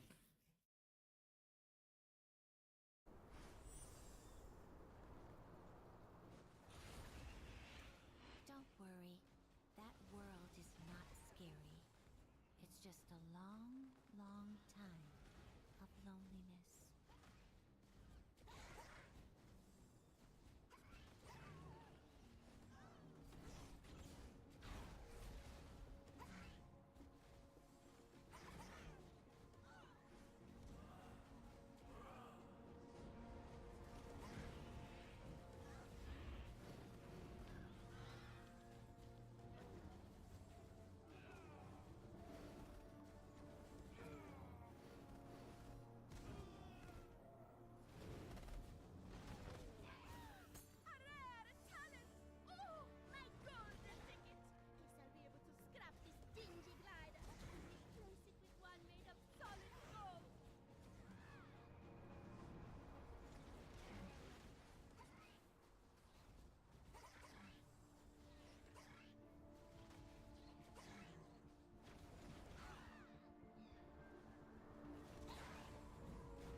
Let's see what single target looks like.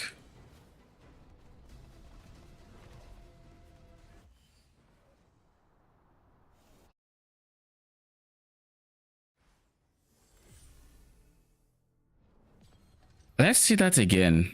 Let's see that again.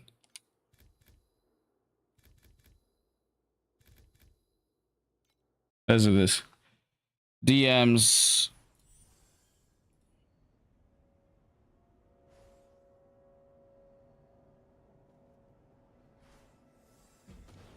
Conflicts carry the weight of both honor and shame. What is this meant to be?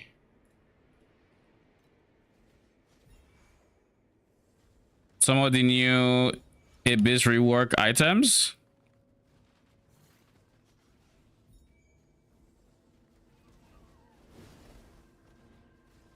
The winds will blow away all traces of your existence.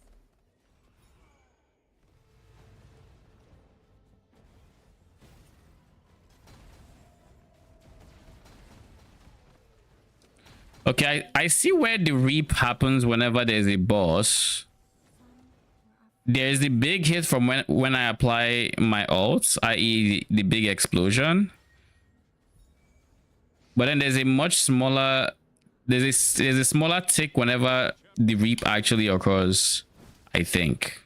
Don't worry. That world is not scary.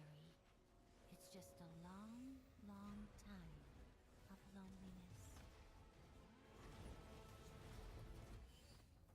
The bloodlines? Oh shit, yeah, ascendancy points? Alright, let's see this. There's Abyssal Bloodline, and there is Brine Rot Bloodline. Brine Rot being the season mechanic, so we'll start from there. The start node is called Velka's Bloodline. Brine Rot is the ascendancy label. Velka is the start node. It branches into 3 small passage streams. One notable theme is cold and dot via ground effects. 1, 2, Cold damage, 25% increased cold damage.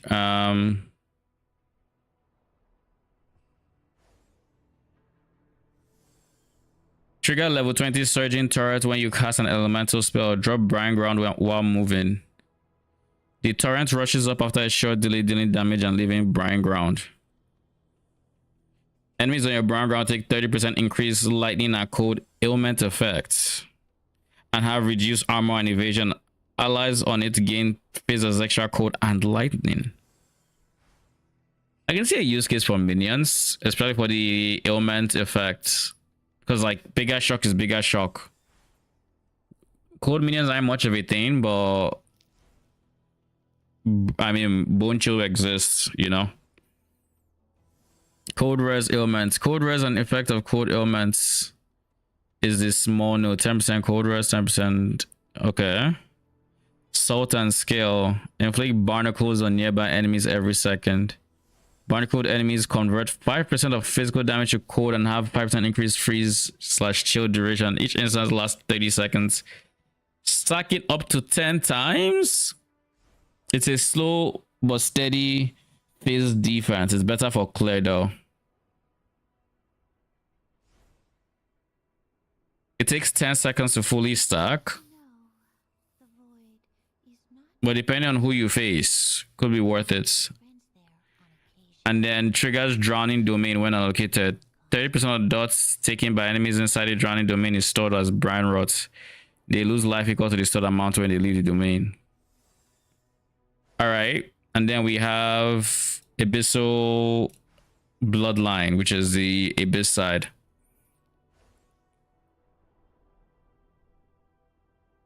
Totem damage, curse effects on self, and debuff expiry rates. Actually, a new source of debuff expires faster. Totem damage increases totem life. Then in notables, Conjure Inspire. All other summon totems die when you summon a totem. So you can only have one summon totem. But you can also maybe... Now you can't use this for Explode because you can't have more than one down at a time. I guess you can use 2 totems because you can have multiple totem support and just summon them at the same time. And this they die on using the summon totem skill. Skills used by totems have 5% more AoE per max summon totem. Deal 10% more damage per max totems. Totems have 5% more life per max totems. So you want to skill max despite only being able to use 2 totems. Interesting. Honestly, we'll probably have its use case. Bone feeders, no stat text and data. Gaze of the Lich, the multiple choice hub. The effect comes from whichever option you pick. Ghastly Gaze, Unholy Might you grant also makes the target's damage penetrate 10%. Chaos forever.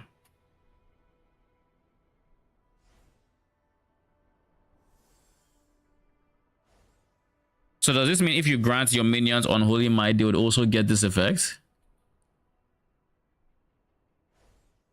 What is the verbiage on Unholy Might?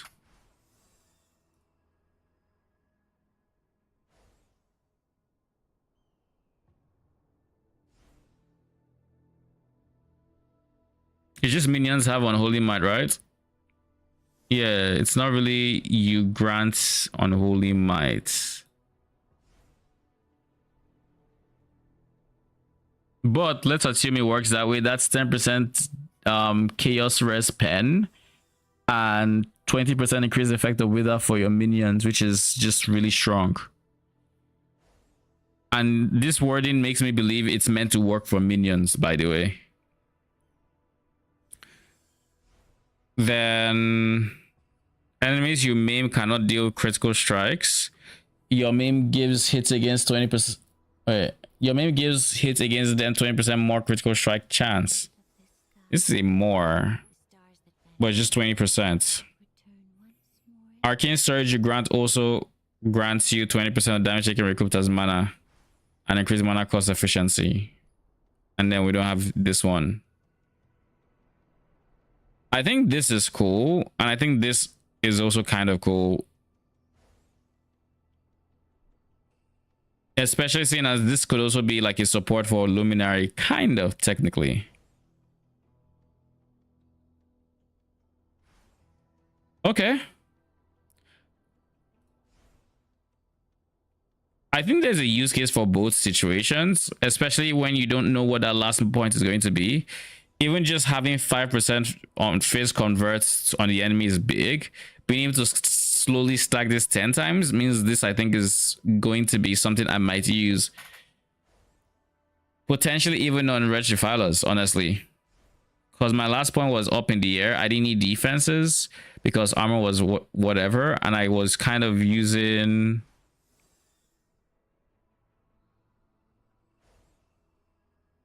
But then this is also good.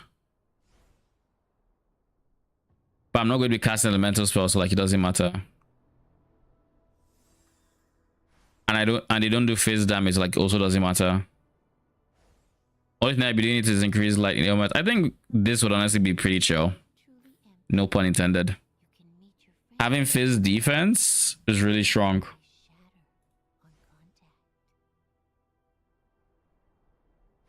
But yeah, I can actually just put it on my Discord and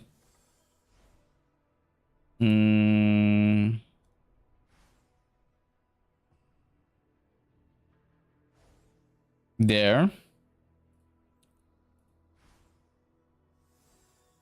All right. Overall, this is interesting. It might make me want to actually look into a bit of Unholy Might scaling with Witch. But if I think on the perspective of what is the most fun potential, I'm thinking this Conjoined Spire could be insane for a totem build. The crab totems, you have 2 crabs going who have like Giga AoE. You'd have to find a skill that actually benefits from the more AoE and more, and of course everyone benefits from more damage, but like more AoE.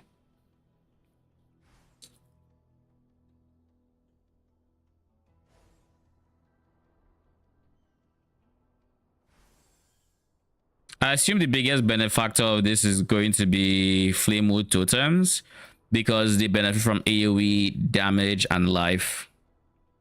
And you can have them move with crab totems, so that is there's also that. Just have them go sit beside the enemy and get hit. I don't think we still have access to totem taunts, do we? Actually, we probably still do on a specific ascendancy. Right? Do you still have it?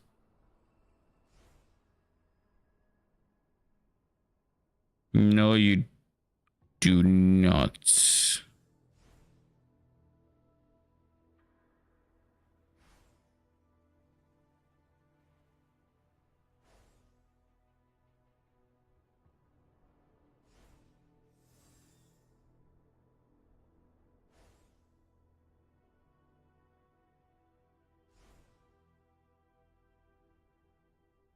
No, you do not. Totem nodes. Isn't it like a totem wheel here? Yeah, totems taunt enemies around them for 1 second when summoned. When summoned.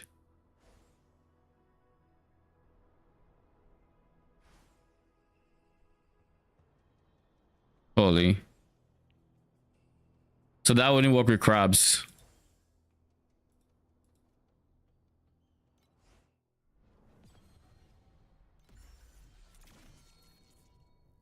I'm not going to do TA Traveler because that sounds like pain. But I do want to check damage. So this boss is going to be the perfect dummy. What I expect to see is big hits. So like big chunk.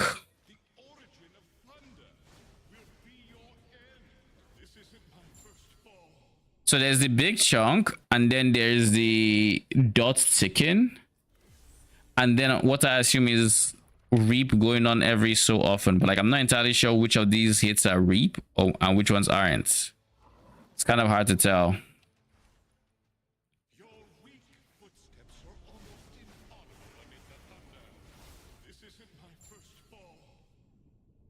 I'm pretty sure I did have ailment amplification, so that's not helping anybody.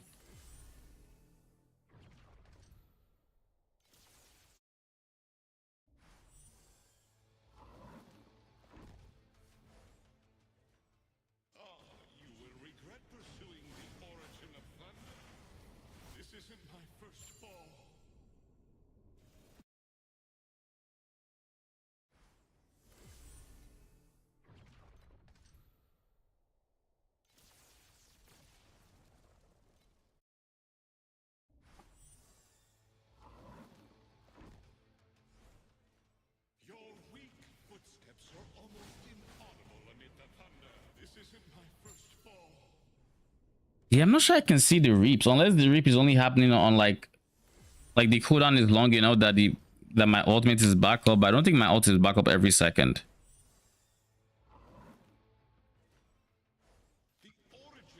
So like that's the ignites is just ticking, and then they apply it again.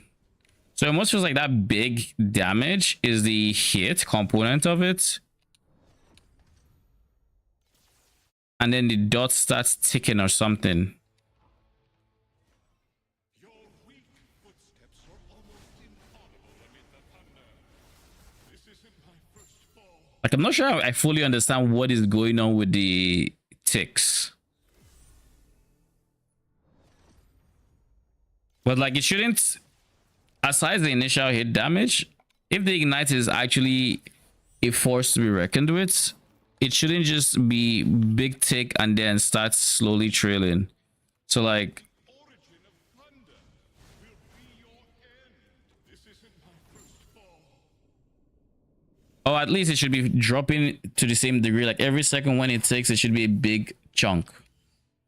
So like, as it stands, I'm not entirely sure what the chunks look like.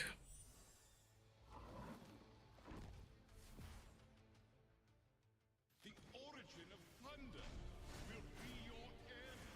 This isn't my first fall.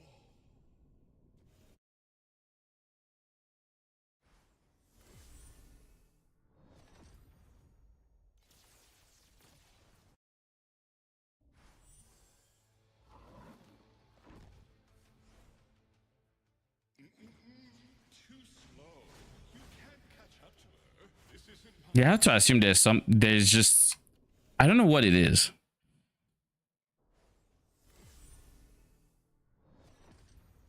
What about this? Is it possible if I start the fight, apply the ultimates, then turn off full bloom? Can I turn off full bloom now? No, I can't. Great. Can I unequip this?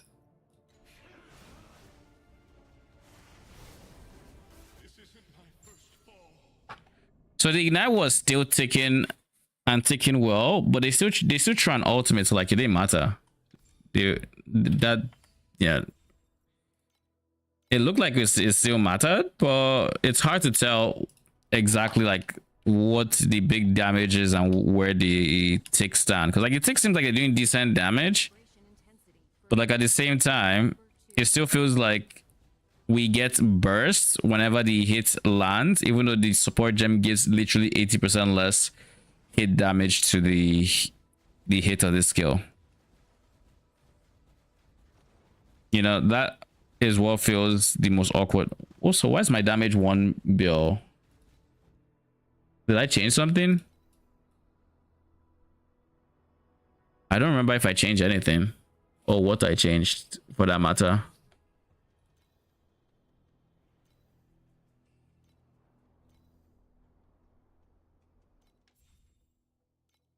I know I did something here.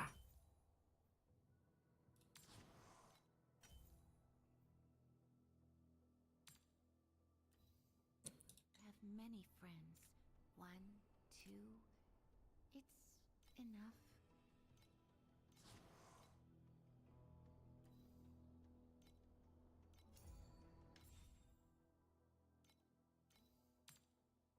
Let's get some more of these and then we'll try to get some useful mod on that last guy.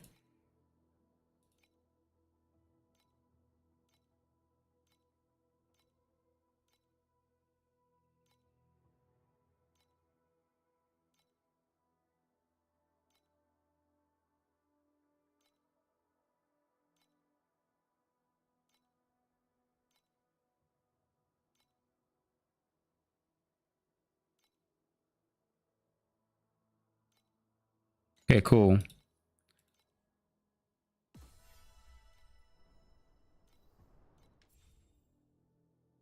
Then we do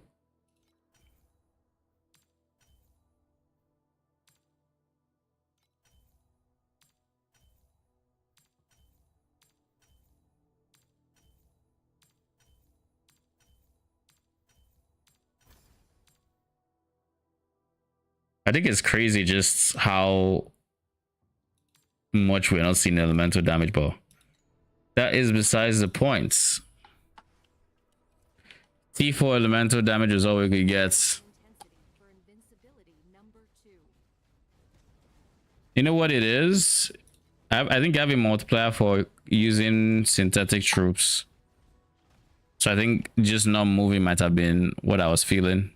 Maybe. Maybe not.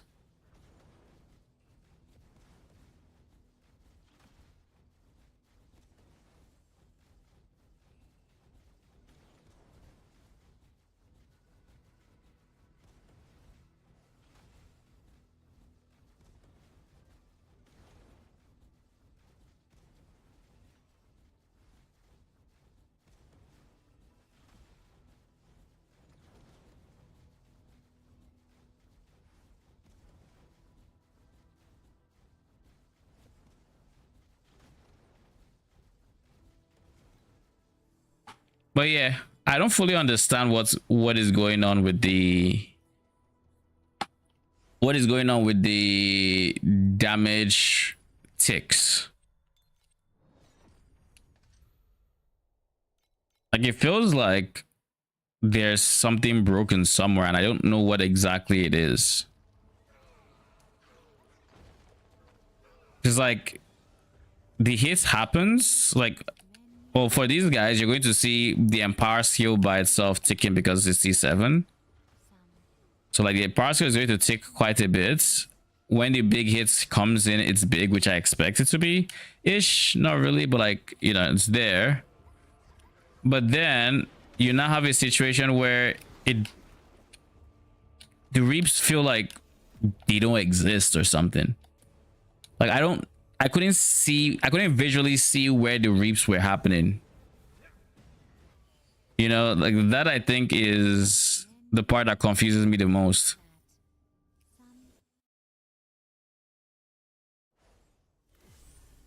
When do these ticks happen? I guess well, it's not going to be good because I'm going to do ZDPS here. If I get a battle, which I know I did.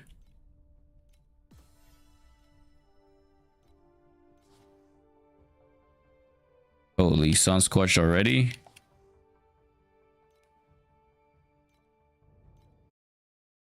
This is going to be pain.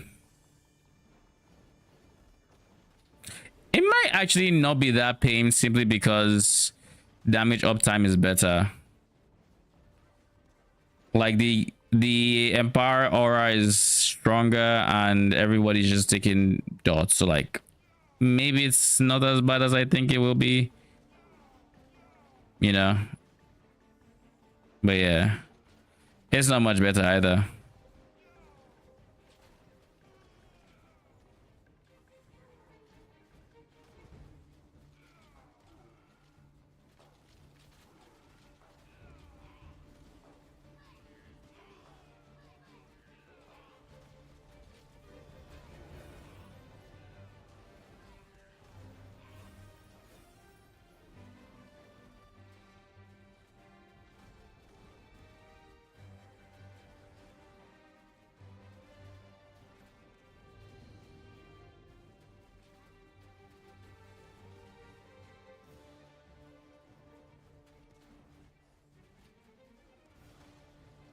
Yeah, this is gonna be pain. The bosses will take forever, literally. And we're already quite slow before. I think there's actually something broken somewhere and I don't know what it is. Either the base ignite is just, I don't know if it, I won't say it doesn't work because I definitely got damage for switching into this weapon. I just don't think parts of the scaling are working. So like, I don't know which part of the scaling it would not be working, but there are parts of this scaling that are not working, and I'm kind of getting tired of trying to figure out what is bugged and what isn't.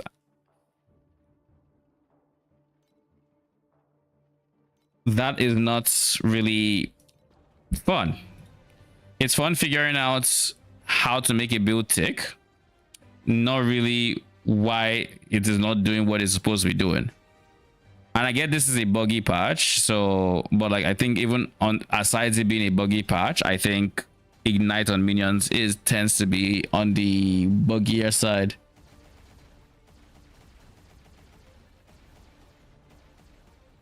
But yeah, I have no idea what is broken here.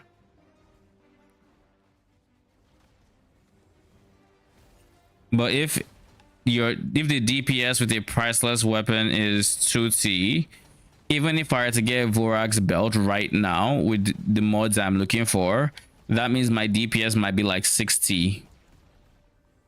That's B, not T, B. Which is still less than what my DPS was on the on-hits. And this is with a priceless weapon and with a theoretical Vorax. Tripling the amount of ignites I have.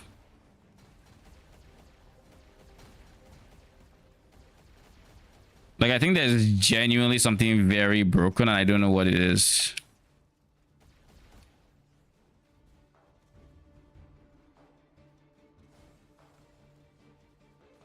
But yeah, I think we're at the point where we might just give up on the idea of ignites. Probably give up on the idea of frost or fire magi to begin with, because like the biggest advantage of going for fire was I was going ignites to make up for the CD. If I'm not going ignites, then I will run into the same issue I had with frost magi last season, except it will be worse on fire, because fire has less ways to scale CD than frost did. Frost could get CD from your CD. Fire doesn't have CD from your CD.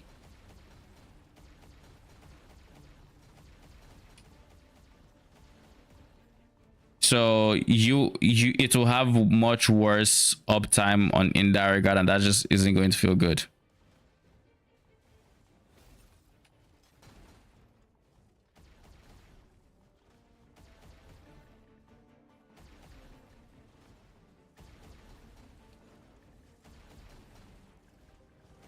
So yeah.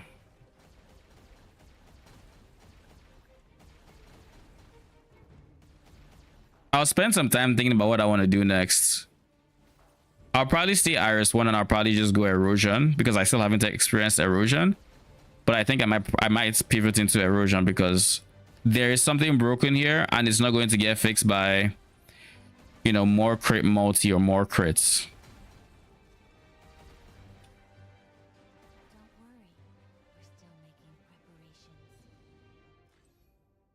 The thing that's not working here is this guy. That's what's happening.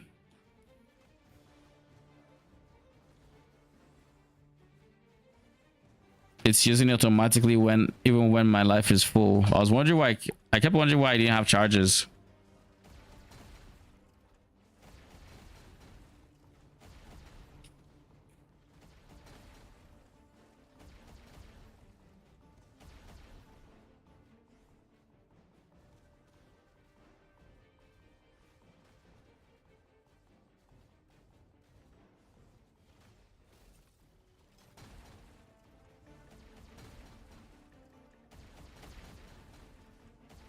The good part about switching to erosion though, the one good part about it is I already have half of what my weapon is going to be, which is the oversight wand, giving 5 levels. So I just need to really craft a T1. What's it called? I just need to craft a T1 cane, and I'm chilling.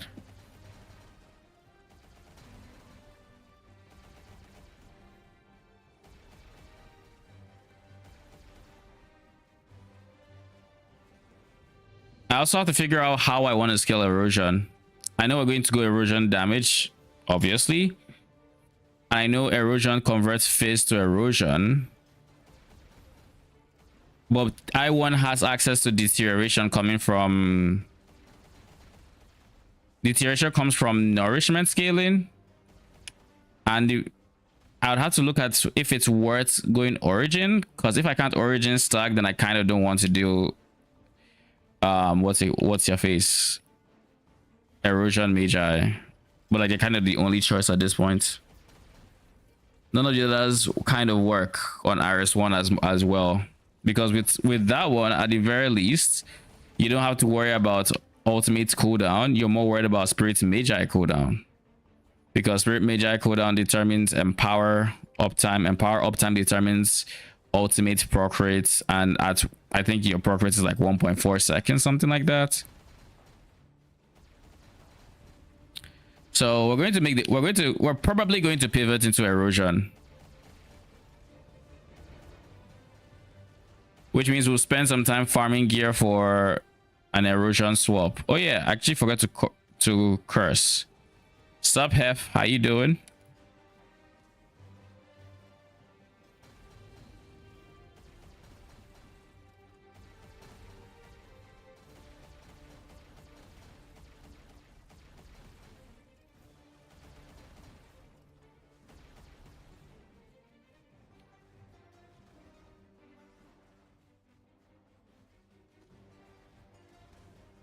But yeah, I just don't think it is, the scaling is there. Genuinely.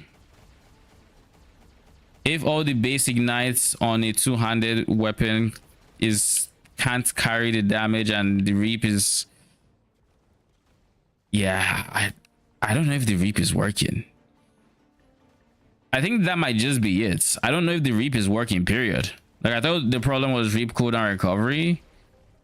I guess I could always reroll the reap off, but I'm not about to do that. It's T1 reap. I'll sell the weapon as is before I do that.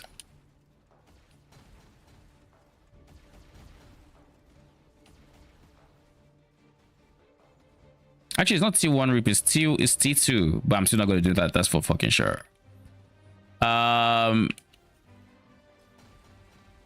What do I think would be a good farm first week? I was thinking about essences, but since 90% of people will play Winter Orb, I don't think it'll be profitable. Why do you think Winter Orb will make essences not profitable? Like, you think people would be farming essences on Winter Orb? Or you think Winter Orb doesn't really need essences?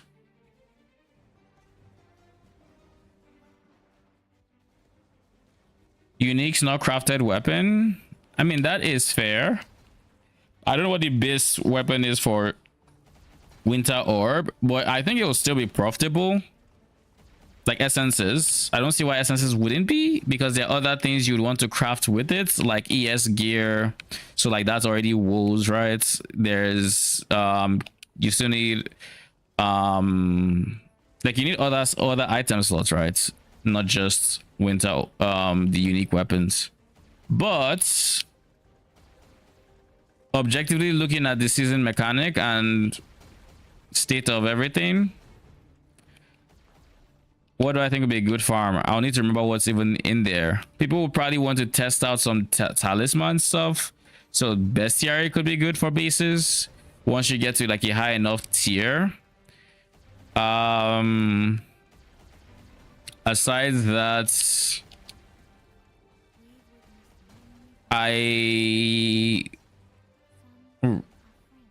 I think settlers would be very profitable, because there's going to be a lot of luminaries who want rune grapple treachery, so that's going to be premium basically. I think farming mercenaries would also be profitable, so there's that. Sad we lost Mirage. I'm going to miss having a source of just verisium dust in maps. Like, I'll miss that quite a bit.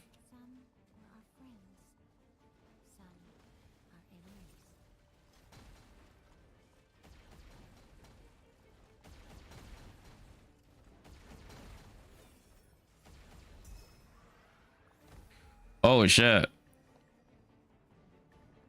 57 FE. Was it worth the time? I don't know. Would I do it again? Probably not. Let's hope I don't have to do it again.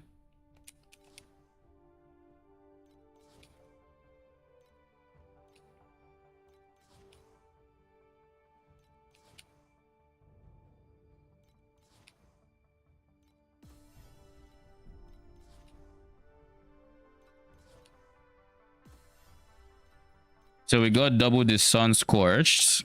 So we have to deal with that. This is a level 6. This is a level 6. But then that's kind of it. And this is 5. Then 5s.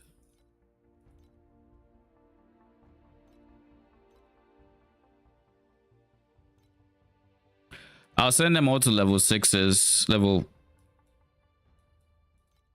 Holy.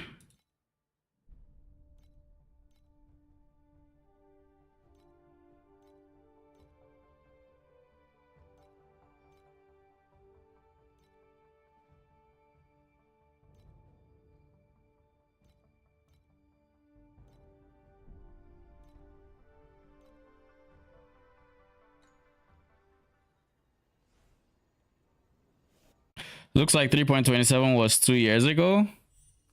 3.27 being what's the name of that Atlas one? Conquerors of the Atlas or whatever it's called. Siege of the Atlas. Was it? No, it was something of the Atlas. I forget what it was actually was.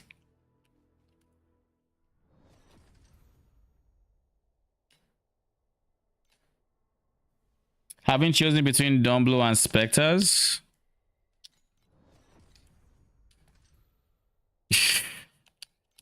I thought you had decided on Dumblo. Oh, I need to switch back to movement speed. The winds will blow away all traces of your existence. We've witnessed many.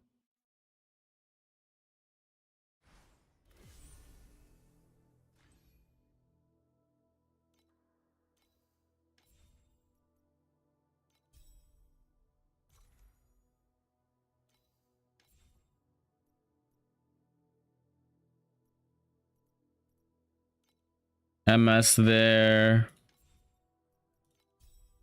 MS here.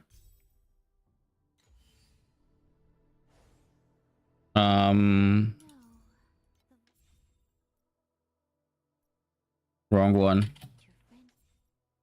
Still wrong one. MS here, and then we'll go from there. All right, let's look at Nature's Party and let's decide what we're gonna do in terms of scaling erosion.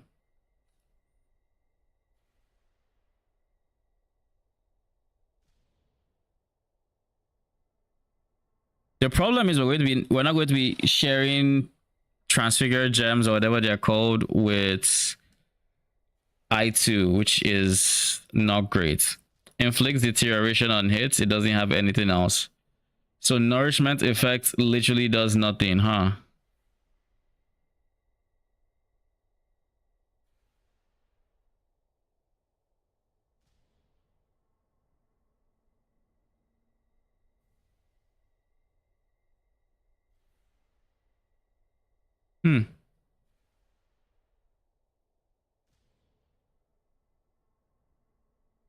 Now I have a question for table. Sounds weird, but that's somebody's name.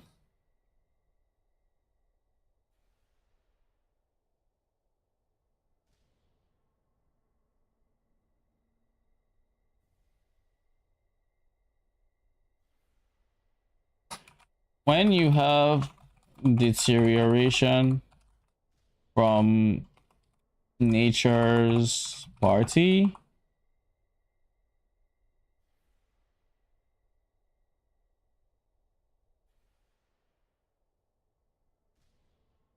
can you use mods that grant additional deterioration stacks?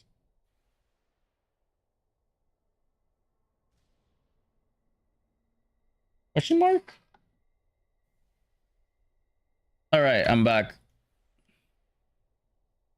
Spectres is so comfy you only need to shield charge. I mean, it is. It is, but it's kind of the same with Dumblo. You just like all you're going to do is you're going to click an extra button whenever you're weighted on an enemy or on a pack if you're weighted, and that's it. You don't have to walk up to the enemy. You don't have to like. It's just you do it and you just keep going. Though I will say there is the extra button of you have to press the Val dominating blow every like minute or something, or every like 45 seconds. It's not often, but you do have to do it. Terrain of Malice it is. 99% sure I'm gonna start Defilers and then maybe use that Doriani setup on a Merc bot. Oh, you can't use Doriani on Merc. You can use it on yourself just like Defilers. Merc can use it. Oh yeah, you can do. Oh, you mean like, oh, you meant go Doriani and then have a lightning damaging carry Merc? That's what you meant?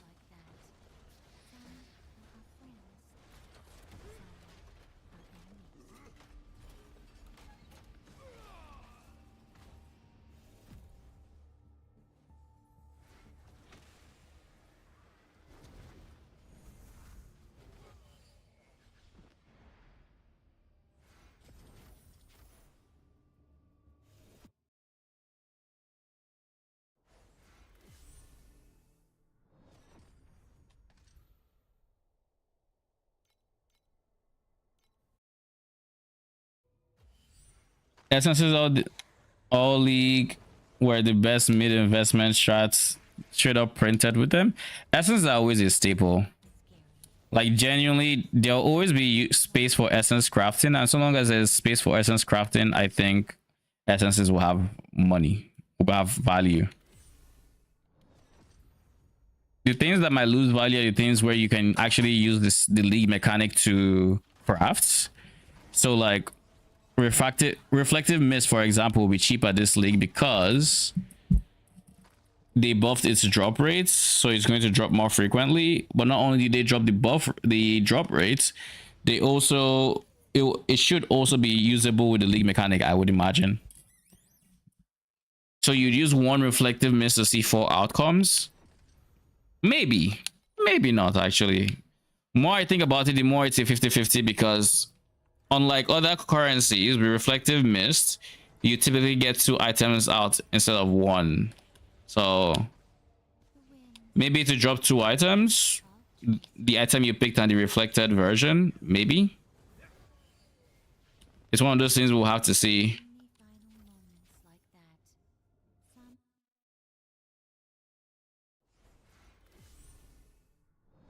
I think I'll start Dumblo as Guardian to get some money to try Merc bots. Yeah, I'm going to be going Merc bot as most likely my second build, I'm thinking. And I think Red Defilers will just be my first for my league starter. I don't know if I'm going all the way to Doriani. I think I will. Because I think why wouldn't I play Red Defilers until Doriani? But we'll see. It all depends on how much fun I end up having playing the build and playing the league mechanic. Because at the end of the day, I've played Defilers like 3-4 times now. I think it's my most played Fury 1 build because I typically only play builds once. Can't think of a different build that I've played as much as Defilers. Maybe life stacking Sentinel of Radiance, but like I played that twice and that was it. Absolution I've played once. Dumblo I've played once. Yeah, I don't think there's any other build I have played like 3 times.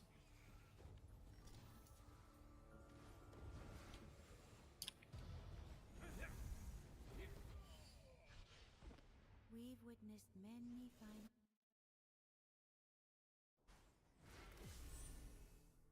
I think I'll start. I played the last 2 leagues in a row. Best experience ever. I'm glad. My problem with so if you don't like Absolution, that doesn't mean you won't like Dumblo. My problem with Absolution personally is unlike Dumblo, which you might think, oh, they're very similar because you have to do the same thing it's like the same debuff mechanic that's going on there. No, there's a very big difference between Dumblo and Absolution, and that is on the tree there's a node called Spiritual Command, which if you don't know what that does, it makes you benefit from your increased minion attack speed. This means your attack speed becomes actually decent, even though you have no personal like attack speed mod because you're getting your minions attack speed mod.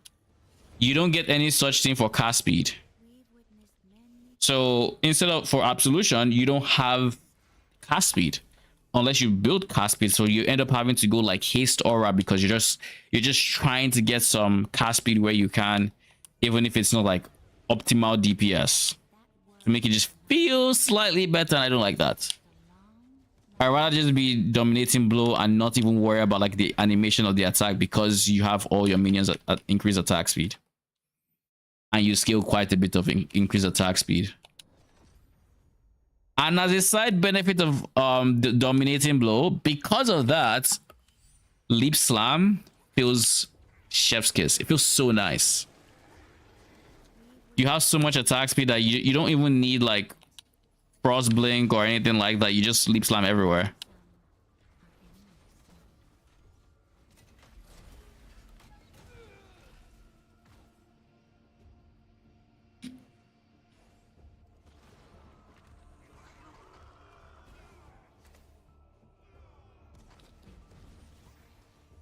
Perhaps we can be friends once you've turned to dust.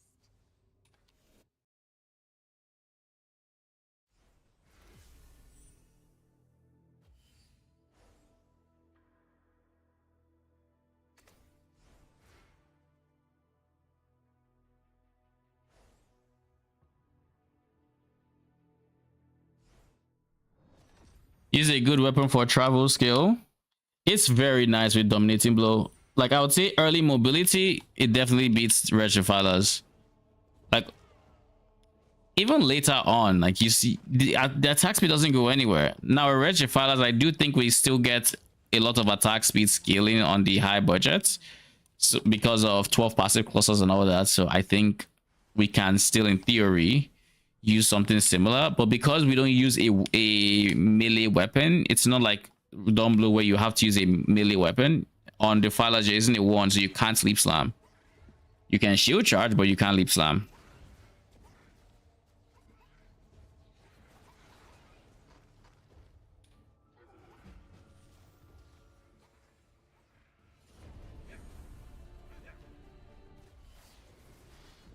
We've witnessed many.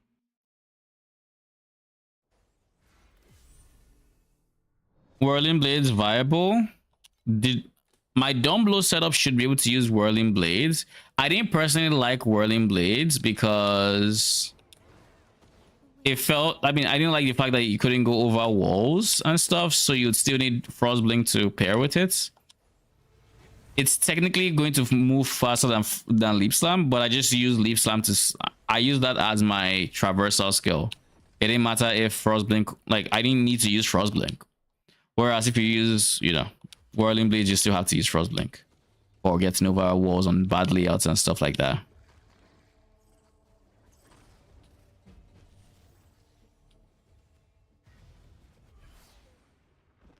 We've witnessed many final moments like that. Some were our friends.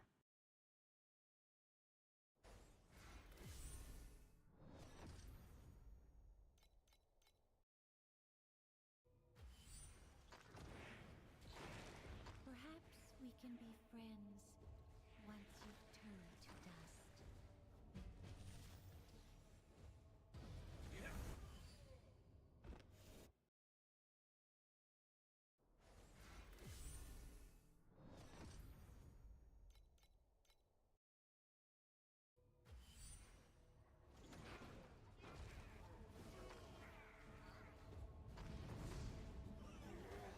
We've witnessed many final moments like that. Some were our friends. Some. Oh shit, time is actually pretty late now. Alright, we're gonna end stream soon. That way we aren't zombies at work tomorrow. And I do still have some video editing I need to do, which makes it so I really need to end. Might try what? Do you mean Dawn Blow? Or like Whirling Blades?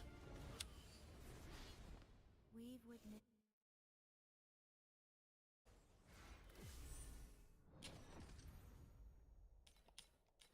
Dawn Blow?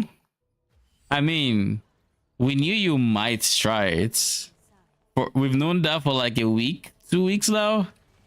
It doesn't quite sound like a decision has been made.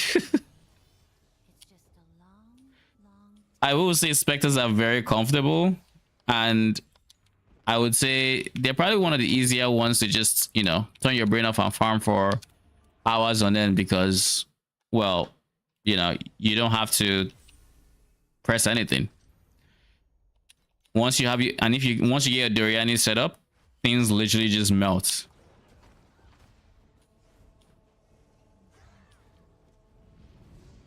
The one caveat about Doriani for people who haven't played it that it might not be obvious from watching gameplay around Doriani is you can very clearly see when enemies enter your Doriani range, because like outside of the range, because your defilers have so much like, you know, coverage, they hit outside pretty frequently, but like the enemies just won't die nearly as fast. But then the moment you like walk in there, shield charge, whatever the case may be, the health bar disappears.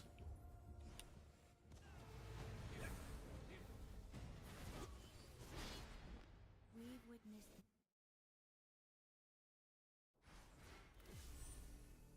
They're gonna be a bit more expensive at 3.29 since Gazi will play it. I mean, he's played Doriani the past what 2 seasons now. I don't think it'll be more expensive. He played it last season on his Dawn Blue setup. He played it can be friends. the season before on Wretch Defilers. I don't think that is really a factor to consider anymore. All you have to do, and this is from experience, all you have to do is switch to Doriani before he does. That is your goal in that situation. Switch to Doriani before he does. Because the moment he does, prices shoot up. Sublime Vision almost doubles overnight. And all those other pieces. So like, your only goal needs to be get your Doriani version set up before him. Or have the rare pieces for it. Have your Watcher's Eye and your Sublime Vision. Those two. Iboyo's 80 div. I don't know if it was this last season, but the season before, I think Sublime Vision was about like 12-ish to 20-ish divines. Like it was dropping in price steadily. And I said I was just going to go to bed, and then the next day I'll farm I'll farm a tiny bit more and get the Sublime Vision the next morning, because it had been steadily dropping in price, and I was hoping it would drop some more. The next morning, tell me why I wake up and I see this shit at like 40 divines, and I'm just like, what the fuck? And the moment I see that, I'm like, I know exactly what's happening. I just opened Gazi's stream and I saw him on Dorian, and I'm like, fuck. So yeah, learn from my past mistake. If there's any one thing you take as your goal, get Doriani set up before he does. That's your goal. Or get the pieces, you know?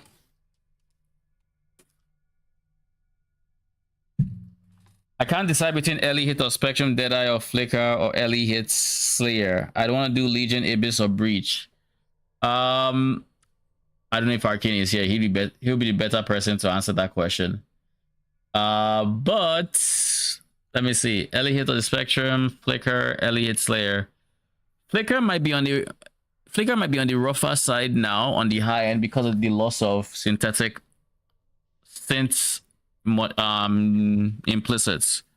So, you know, keep an eye on Flicker, but I don't know if I would rush headfirst into it, unless, like, you know, what's it called? Unless there's a solid plan somewhere.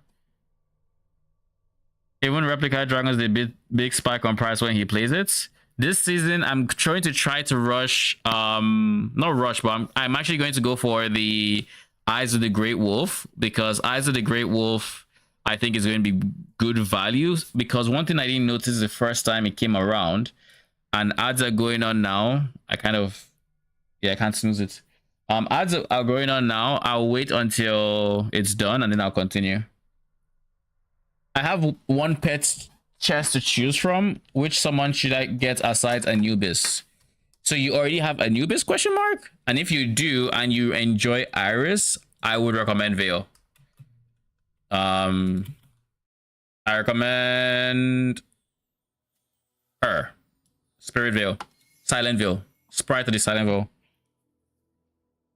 Why you would want her is because of this mod right here.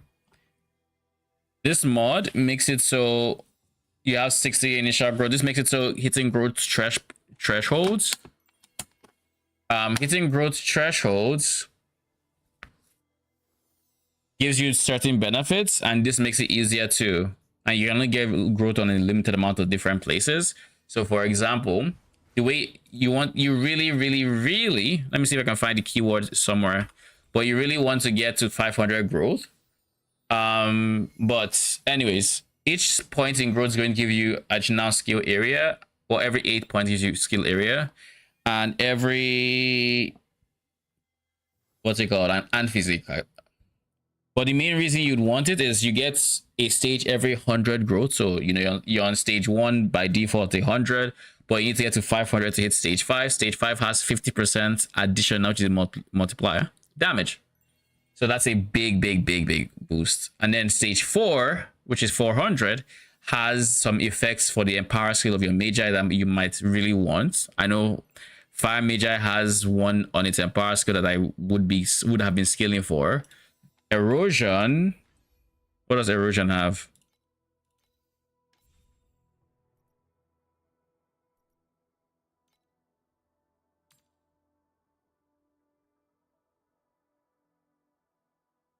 Oh, wrong one. Lol. Erosion has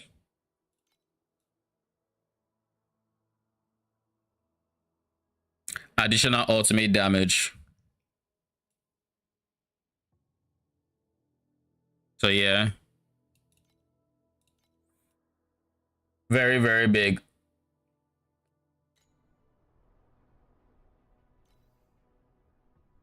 I kind of wish this wasn't bound. I could have sold this if this wasn't bound, but oh well. I'll probably end up, I can't use it though. If I switch erosion, I can't use the amulet, so it's going to be just money deleted. It's enough.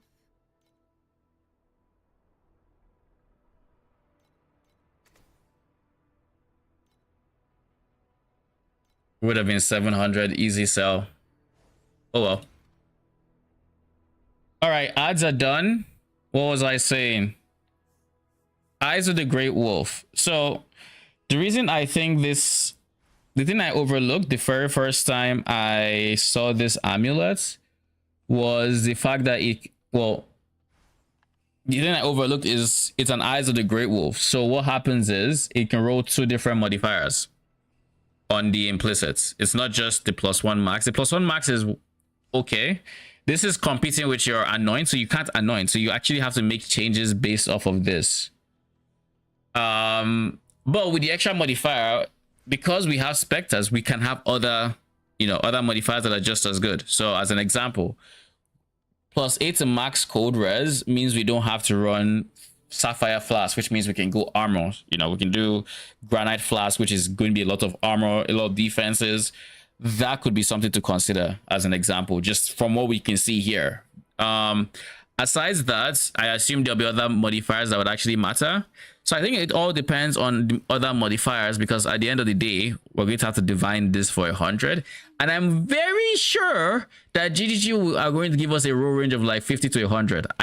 It might be 75 to 100, but I heavily suspect it's going to be 50 to 100, which will feel like ass, because that means on average, you're clicking this 50 times to get 100% increase effect enchantment, because unless you're at 100%, you're not getting +2. So I'm almost certain this is going to be 50 to 100, which is going to take you 50 divines to get the guaranteed 100%, or to get the 100% magnitude, which is important. So yeah, this is going to be an expensive amulet for sure. It's going to be an expensive one. And because these are enchantments, I don't think you can reroll it if these have roll ranges. So let's hope they don't have roll ranges. I assume this is just a 4, and then in night 2 gets it to 7, whereas a 100 gets to, you know, 8. But yeah, I think I'll be trying to get that amulet because I feel like it's going to be pretty decent. I know from a DPS point of view, it is slightly better than Uneto's. Slightly better. From a utility point of view, it is better because it has the second modifier. Without the second modifier, I would pick Uneto's over it. But with the second modifier, I think it's a dragon, a great wolf. Yeah, it's an enchant. You shouldn't be able to change it. I don't think.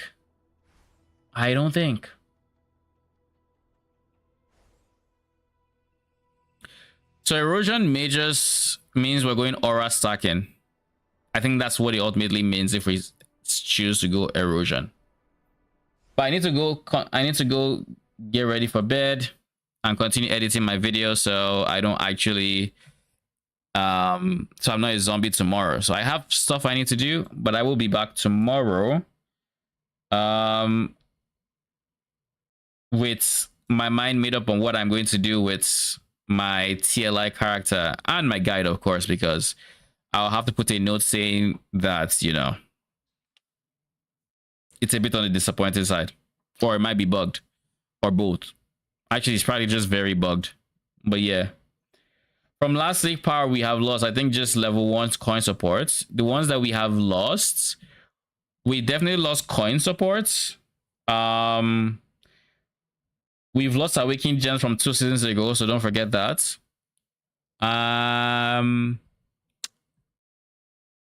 There's something else that is slipping my mind right now that we also kind of lost. But like I said, it's slipping. We lost transfusion support, but that doesn't affect like majority of minion builds. We lost some AG scaling, which is what's his face? We lost Mask of the Stitch Demon, which allows us to pack our defense, our AG with like some really nice regen. That is what we lost, which makes it so our AGs are more squishy. So any build that uses AG is going to be a bit, you're going to have a bit of a squishier AG until, I don't know. Like if you're going full ES, then you wouldn't have to deal with it. But other than that, you still have to deal with it. Go join the stream whenever you're online. Thank you so much. Appreciate the support. All right, guys. I'll see you tomorrow. Thank you for stopping by. Till then, have a good